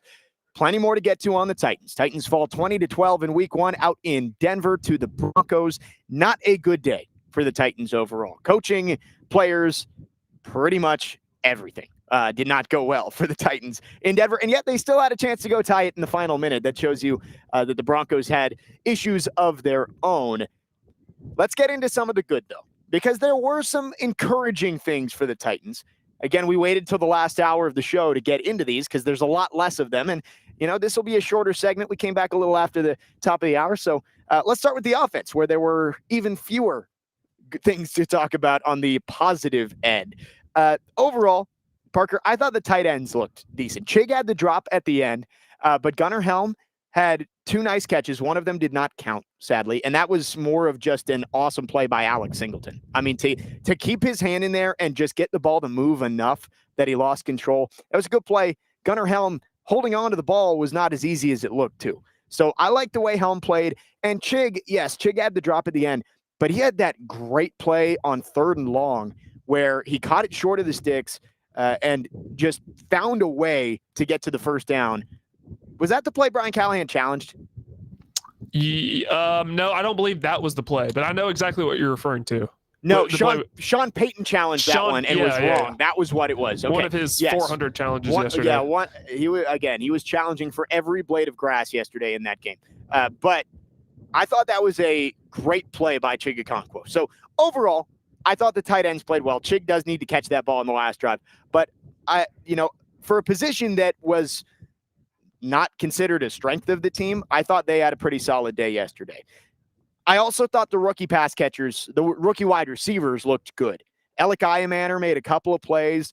2 catches on 7 targets doesn't look great, but we've talked a ton about the elbow play. Is that what we're going to call it? Elbow gate? I don't know. Elbow gate? Yep. I don't know if there's a good name for the non-challenged catch by Alec Iamaner, but that would have made his stat line look a whole lot better. And Chimdike, I've said it probably 10 times throughout the offseason about how horrible the return game has been for the Titans over the last 15 years, basically since Darius Reynaud and Mark Mariani left. He almost had a touchdown. Like, he almost saved Brian Callahan at the end of that first half if he had scored, but got them into field goal range. They got 3 points that they probably shouldn't have at the end of the first half. And I really liked what Chimdike did in the return game. The only thing I would have changed was not calling a fair catch at the end of that first half, or not catching the ball at the end of the first half. I think you'd let that one bounce, hope it goes into the end zone. If they down it at the 3, you take a knee and you go into the locker room. Like, I think that would have been ideal. But overall, I really liked what we saw out of the rookie pass catchers in yesterday's game. And that includes Gunnar Helm. Maybe didn't get as many opportunities on the offensive side. Like, Gunnar Helm kind of disappeared towards the end of the game. Chimdike didn't do a ton on the offensive side.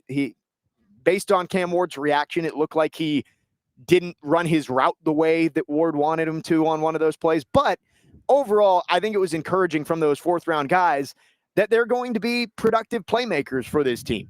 I said to Corey Curtis last week that of Titans wide receivers drafted in the last 10 years, only 2 have really ended up being productive players for this team, A.J. Brown and Corey Davis. Outside of that, you're looking at Taywan Taylor and Tajay Sharp as the only other 2 guys who have even contributed. What a loaded list. Right. It's like, if you go down past that, you're getting into the Racy McMass and Jaquan Jacksons and Colton Dowells. And I know those were late round picks, but the Titans wide receivers they've drafted, Des Fitzpatrick was a 4th-round pick. Those guys were not and never were productive players for this team. It looks like Iamaner, DK, and Helm are going to be productive players, which is that's a huge step. And we had a caller, I'm forgetting who it was earlier today, say it was a horrible game for Callahan, but for Mike Borgonzi, again, 1 week, I think all of his draft picks look pretty solid. Yeah, no, if we're focusing specifically on the offense, I'm sky high on Gunnar Helm and what his potential could be for the Titans. I was very, very impressed with the limited amount of targets and action that he had, because I don't know the future of Chig on this team. Will he be on the team next year? I tend to lean probably not. I mean, there's a slight chance, but we'll have to see. I think Gunnar Helm is the future of this tight end room, and he was impressive. I thought Alec Aomander, that the elbow gate, very, very impressive how he just went up and he got it over Riley Moss. I thought Cam Ward's poise, standing in the pocket, that's what I take away most if I'm looking at the positives from Cam Ward. But yeah, outside of that, there are not many, but those are certainly something that you can build off of. Dustin from Hopkinsville mentioning he was the caller who said it was a good day for Borgonzi. And he says NWI. NWI was not a draft pick. NWI was an undrafted free agent. So he does not count on that list of drafted wide receivers and how bad they've been over the last 10 years. Again, it's really just A.J. Brown and Corey Davis. Everybody else has either been a marginal role player or a guy who gets cut. And it doesn't look like Iamaner and DK are going to be either of those things. 615-737-1025 is our phone number. Our phone line's driven by WilsonCountyHyundai.com. Taking your thoughts on the Titans after their 20-12 loss in Week 1 in Denver yesterday afternoon. Overall, it was a bad performance from the players, from the coaching staff. But we're going through some of the encouraging aspects of yesterday's game. That pretty much does it for me on the offense. We already talked about Cam Ward. There were some good things from Cam Ward. I think the young pass catchers look good. Outside of that, I don't know if there was a whole lot that you can look at and say, that looked good from the Titans offense. Interior offensive line, fine. Sure. But it was a pretty bad day for the Titans offense overall. The defense did look better. And I think a lot better than everyone expected. We'll talk about that coming up next, especially some of the playmaking. They turned the ball over, which was an issue last year. We're going to talk about the defense. I think there was some things you can take from yesterday that make you feel better about what that unit is going to be moving forward for the rest of the season. Again, 615-737-1025 is the phone number. I'm out here at Greystone Golf Club in Dixon, Tennessee. The wind picking up out here as we head towards the noon hour at the 15th annual Brent Peterson Golf Classic. Chase and Big Joe going to be out here as well. They're coming up at the top of the hour. We're hitting the Titans defense after this. Jake Lyman, Parker Kelly, next man up. 102.5 The Game.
Jake Lyman, Parker Kelly with you on this Monday morning. Titans falling in week 1, 20-12 at the Denver Broncos. They'll return home this weekend. Titans and Rams coming up at Nissan Stadium on Sunday afternoon. Back-to-back home games for the Titans against the Rams and Colts before embarking on a long road trip. Texans, Cardinals, Raiders, all in a row, I believe. So a couple of chances here at home. Titans hoping they can get to 1-1 on Sunday, facing another tough foe in the LA Rams, who shut down the Texans yesterday, got themselves to 1-0. We're going through some of the few positives for the Titans yesterday, and we already finished on the offense. The offense didn't have many. The defense, overall, I thought was impressive yesterday. Were there some things that the Titans defense didn't do well? For sure. Like the 50-yard touchdown wasn't good. There were too many penalties. You got the pass interference on Brownlee, which some of them I thought were ticky-tack. We already talked about Jeffrey Simmons, just boneheaded play at the end of that game, almost taking a chance for the Titans to tie the game away. They got the ball back about a minute later, but still just a stupid penalty by Jeffrey Simmons. But overall, I thought the Titans defense played pretty well. You look at the secondary, they forced turnovers. Xavier Woods had an interception. Roger McCreary, despite the short arms that we always hear about for him, went up and ripped a ball away from Cortland Sutton. They pressured Nix well, which that was something that we talked about. The Titans have preached that they want to collapse the pocket from the interior. And were there times where Nix had too long to throw? For sure. But overall, I thought they made life hard on Bo Nix.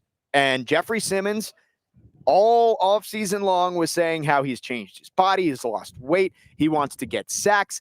And he was an impactful player. He had the strip sack, which set the Titans up. He also forced the second interception by splitting a double team, coming free, and Bo Nix had to throw it away, ended up being picked up by Xavier Woods. So I thought Jeffrey Simmons was great yesterday, outside of the big mistake at the end of the game. But overall, Parker, I think the Titans defense, from what we expected heading into the season, they were encouraging yesterday. And that's at all levels. Cody Barton looked solid. The defensive line looked good. Femi Oladejo flashed a couple of times. The secondary looked fine. I think overall, this defensive unit could end up being better than everyone expected heading into the year.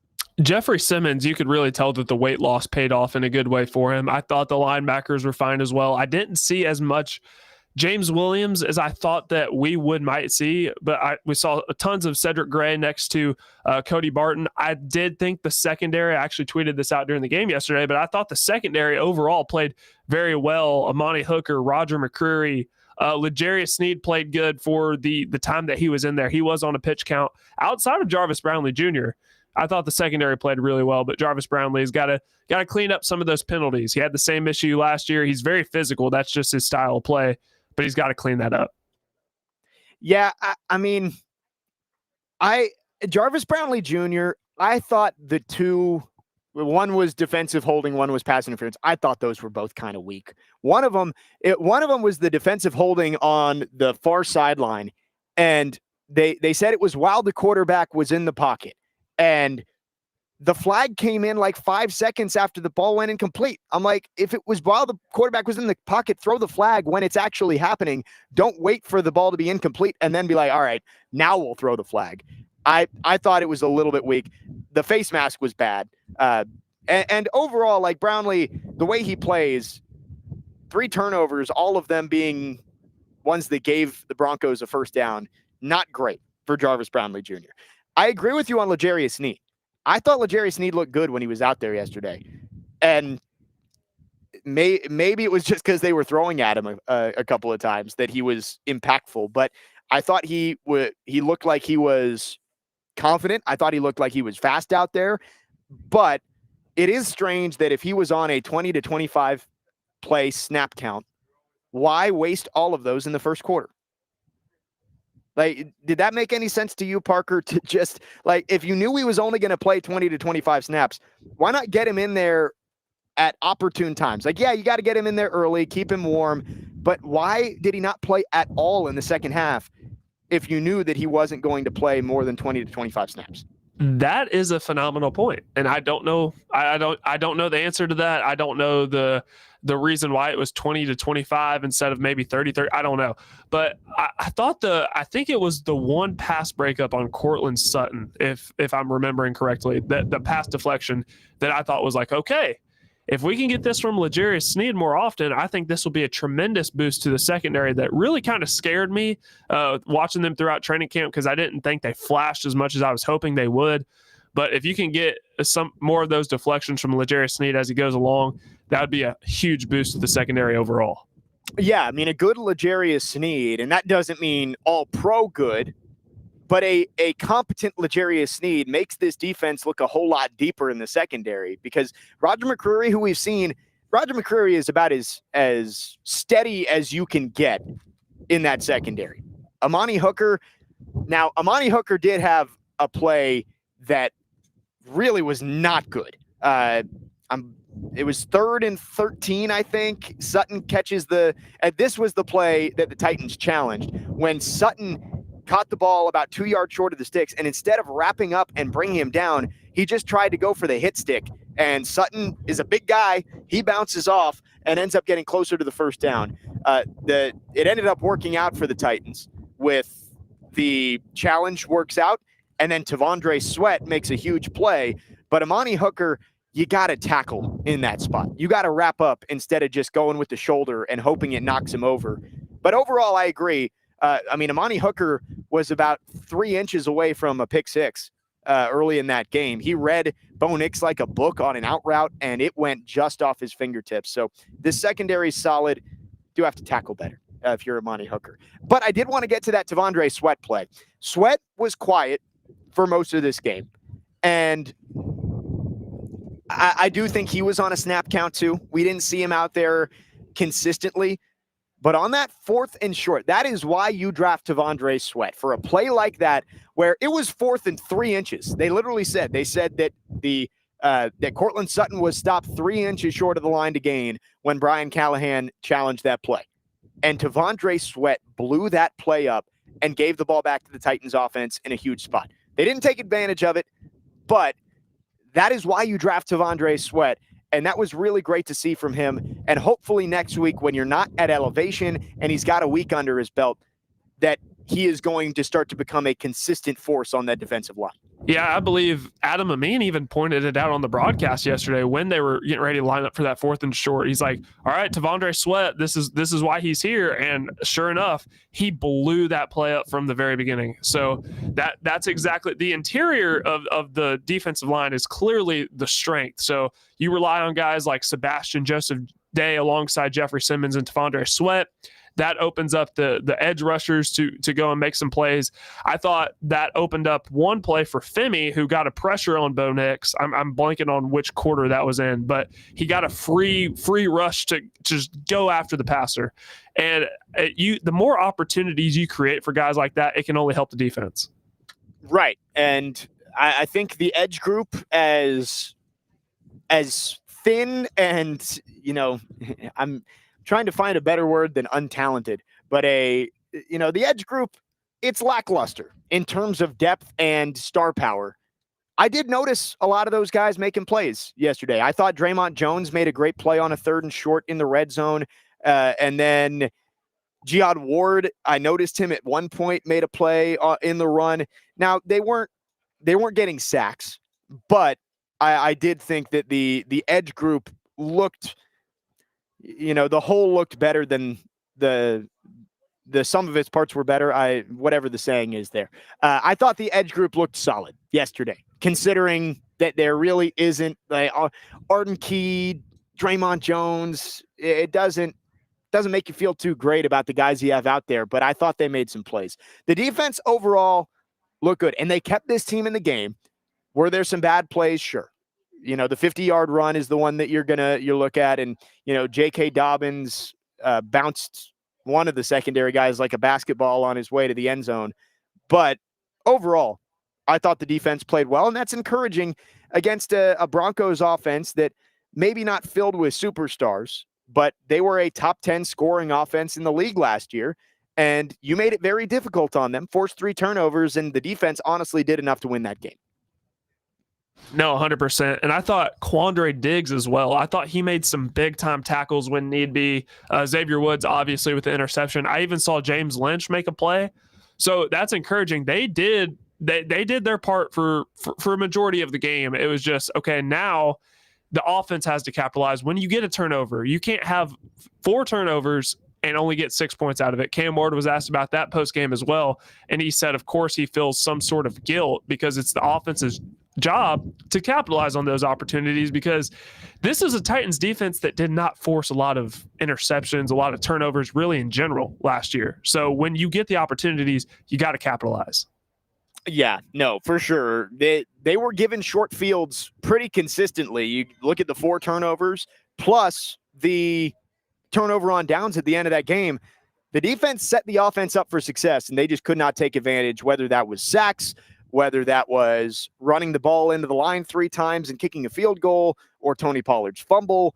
You got to take advantage when your defense gives you a short field. Titans did not find the end zone in week 1, losing 20-12 to the Denver Broncos. Couple more notes on that game. Also, it was a busy week around the NFL. Lots of good games, lots of storylines. We'll hit on a couple of those later on in the show. We'll wrap up on the Titans coming up next. 615-737-1025 is our phone number if you want to text or call. Our phone lines are driven by WilsonCountyHyundai.com. I am out here at Greystone Golf Club in Dixon, Tennessee. The 15th annual Brent Peterson Golf Classic is off and running. Willie Donick just walking by us over here. Lots of great Preds players, celebrities, everybody out here enjoying a beautiful day here in Dixon, Tennessee. More Titans talk coming up after this here on Next Man Up, 102.5 The Game.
Next man up, 102.5 The Game. Jake Lyman, Parker Kelly with you on this Monday morning. Titans fall to the Broncos in week 1, 20-12. We're going through all of it.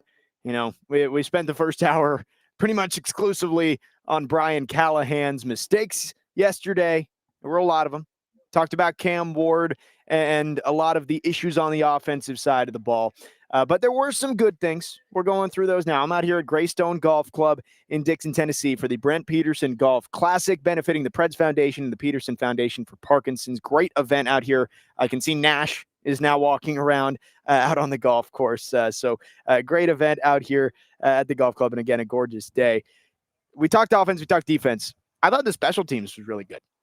Bones Fossil seems to be much more competent than the previous two special teams coordinators. Craig Ackerman, Colt Anderson, both had severe issues during their times here, especially early in their tenure. And yesterday, I thought the special teams looked great. You got a long return. All the punts were, I thought Johnny Hecker looked good. Got the muffed punt, recovered it. The Joey Sly was 4 for 4. Probably should have gotten a chance at a fifth one if it weren't for the back-to-back sacks after that muff punt. So overall, I thought the special teams were really good, and props to Bones Fossil and some of the moves that they made. I mean, you draft Chim Dike, and he turns into your returner. He gets a 70-yard return in his first game. You make the decision to go away from Nick Folk because you want extra range. Well, Joey Sly goes 4 for 4 in his first game. Johnny Hecker looks good. And even like the core special teamers that you brought in, Dorian Mossy was one of those waiver claims. And that was one of the relative unknowns when the Titans made their waiver claims. And he was the Johnny on the spot when the ball comes out on that muff punt and he falls on it, forces the turnover. I really thought that the special teams were impressive yesterday. And, special teams, usually it's a good thing when you don't notice the special teams. The Titans special teams did enough to give them a chance to win. Like, they put 3 points on the board at the end of the first half with that DK return. And they basically gave you 3 punts on the muff punt, or 3 points on the muff punt, and you couldn't take advantage. But in terms of who is least to blame from yesterday's game, I think the Titans special teams takes that spot. No, for sure. And it was like a breath of fresh air. It was very refreshing to see Chim Dike. He had 4 returns for 144 yards, which is a 36-yard average. And obviously the 70-yard kick return that it did not bail Brian Callahan out, but it certainly made the situation a lot less worse than it already was. So that was something definitely encouraging to see. I was very concerned about Chim Dike being out there because Bones Fossil said this was before James Prochet did not make the active 53, that they didn't have confidence that Chim Dike was ready to be in the kick return / punt return role. But he looked very ready yesterday, so definitely encouraging to see. Yes, I think Chim Dike as the returner, we heard from all the reporters out there at practice that they want Chim Dike to be the returner. They weren't sure he was ready.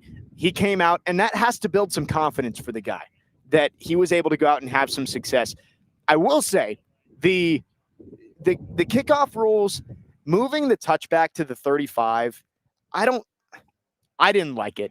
I thought that was, I'm just not a huge fan of the new kickoff. Maybe I'm still getting used to it. It's only year 2, but the new kickoff rules with, the landing zone and touchbacks at the 35, I'm not a fan of it. Parker, have you gotten used to the new kickoff rules yet?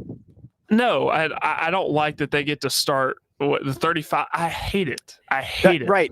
Like, it just, the Titans' first drive of the game, and obviously it worked out for the Titans. They got 3 points on this drive, but they basically did nothing on the drive except for that 1 third down flip from Cam Ward, and it got them 29 yards, and boom, you're in field goal range. Like, I get it. You're trying to keep the kickoff in the game and create more big plays while minimizing injuries. That's the goal. But the 35-yard line just seems excessive for a touchback.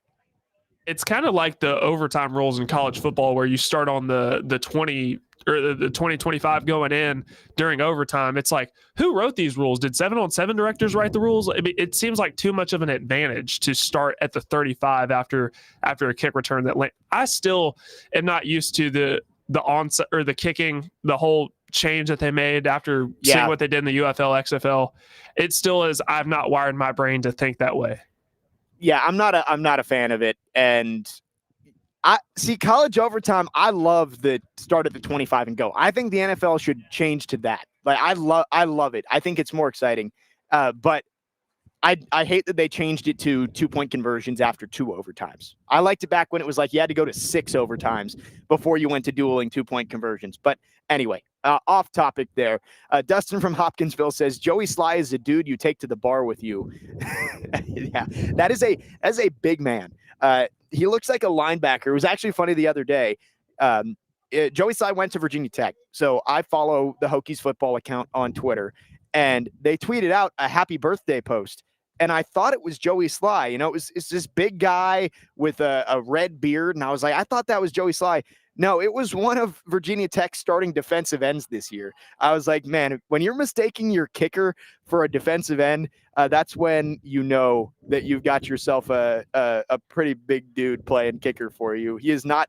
I would bet if you asked 100 people and you showed a picture of Joey Sly, like what position does this guy play? No one would guess kicker. I'd say 50% would guess linebacker. That would be my best guess.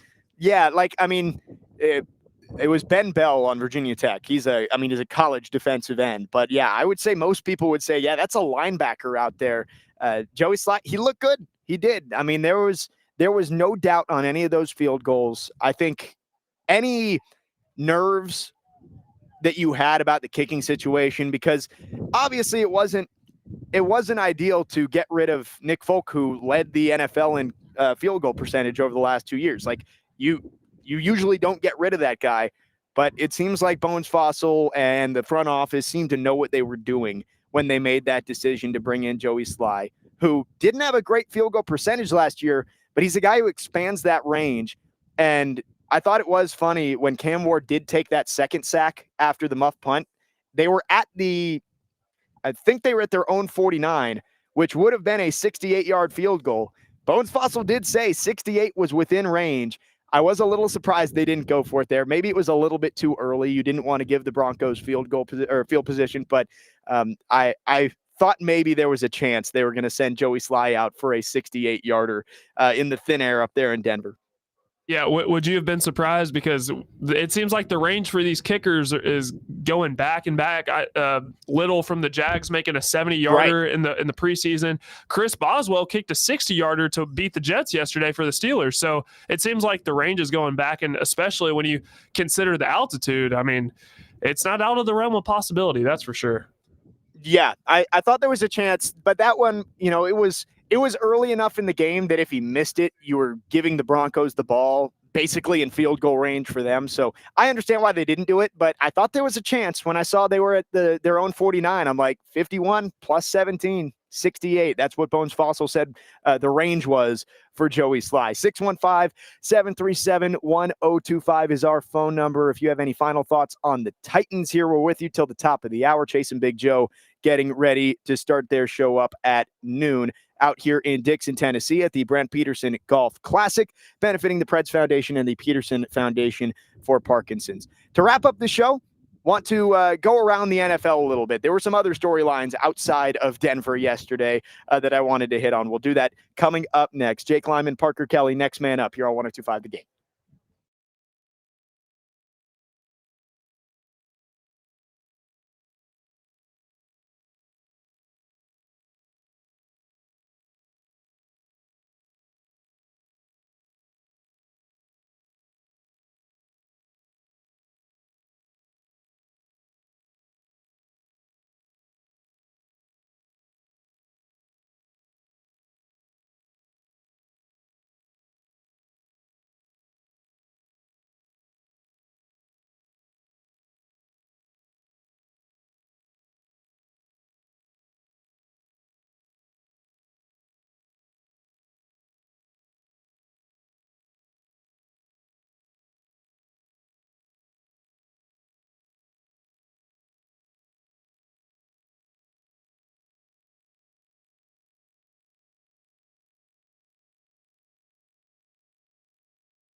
Next man up, 102.5 The Game. Wrapping up the show out here at Greystone Golf Club in Dixon, Tennessee.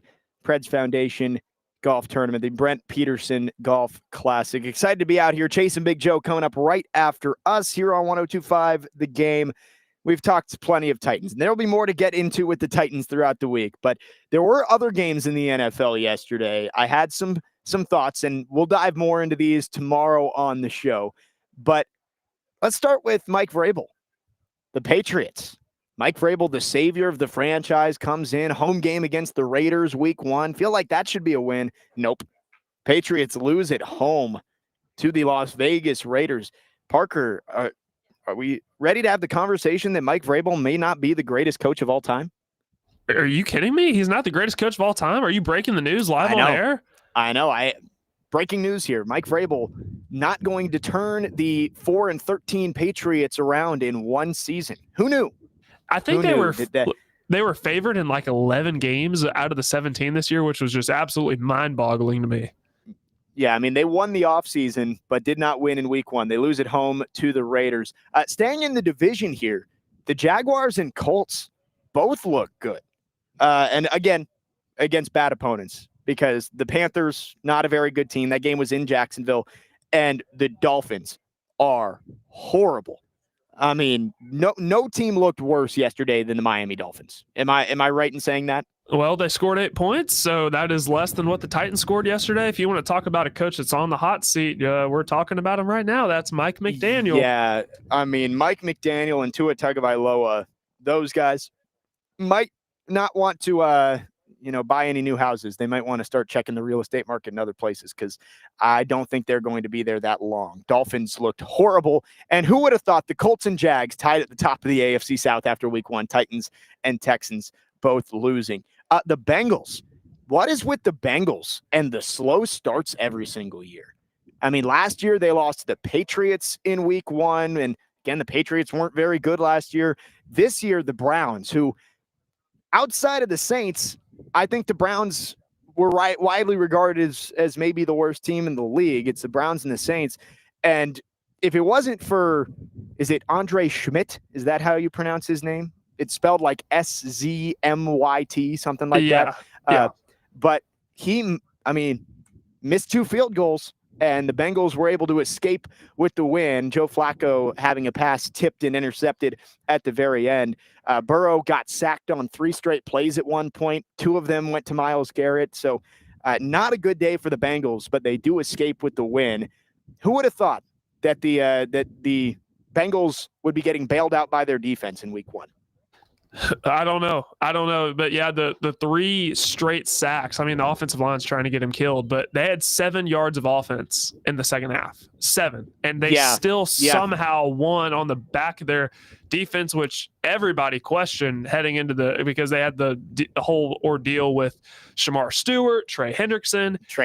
Yeah. And it was a terrible game.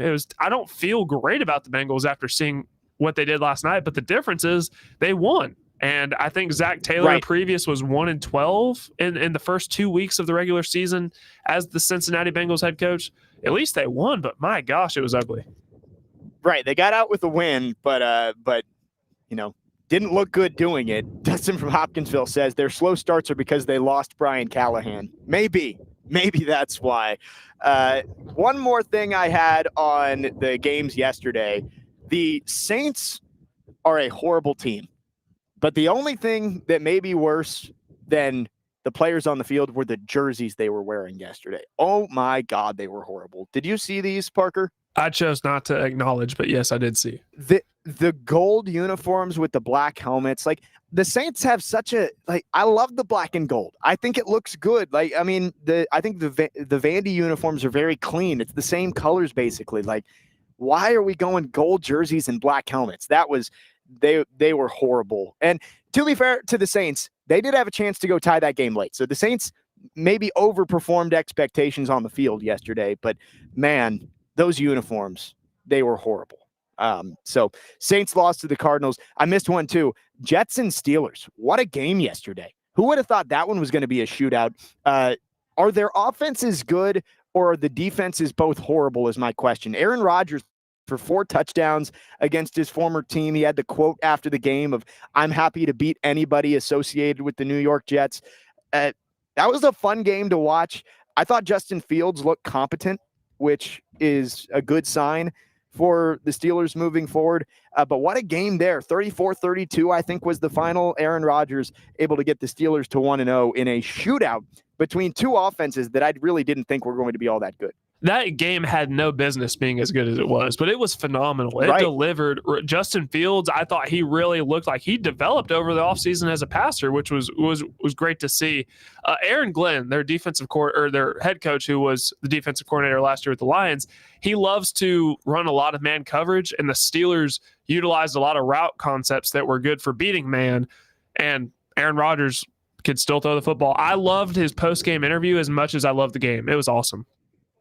Yeah, he's told the story on the Pat McAfee show of how he flew across the country to go to New York and meet with Aaron Glenn, and it was a 5-minute meeting, and he's like, this could have been a phone call. So I think that was probably a fun one for Aaron Rodgers yesterday to get the win. Steelers get to 1-0. Sunday Night Football, Ravens and Bills, possible game of the year already in week 1. I know it's week 1, but 41-40, the Bills come back from down 8 in the final 3 minutes. They force the fumble, and Josh Allen rushes in for the touchdown. They kick the field goal as time expires. What a game on Sunday Night Football last night.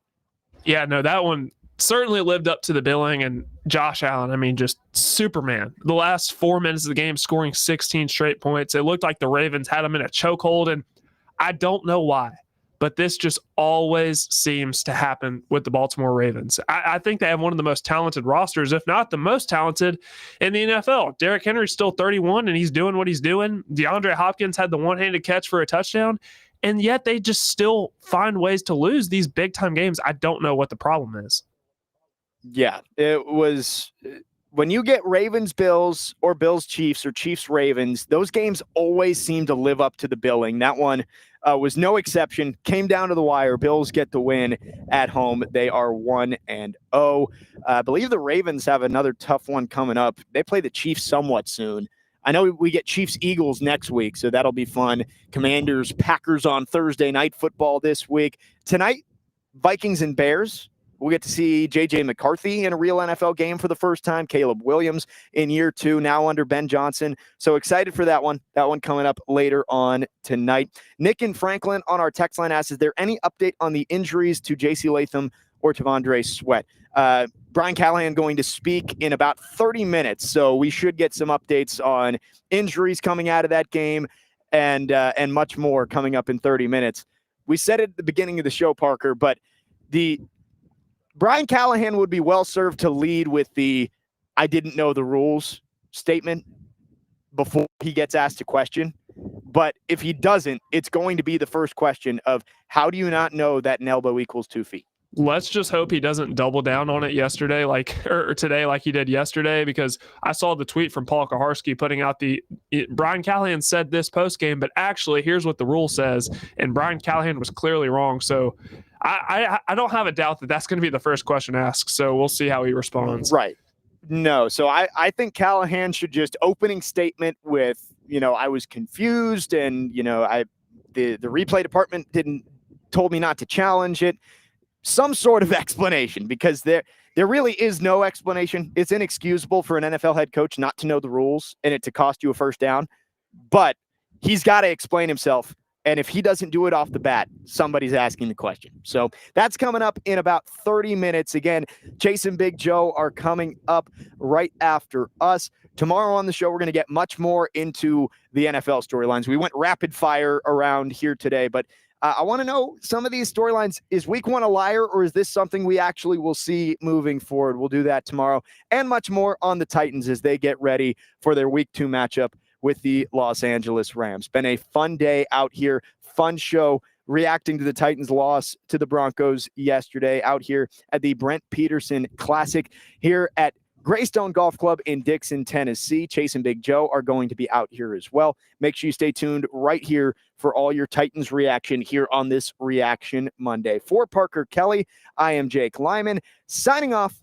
Chase and Big Joe are coming up next here on 102.5 The Game.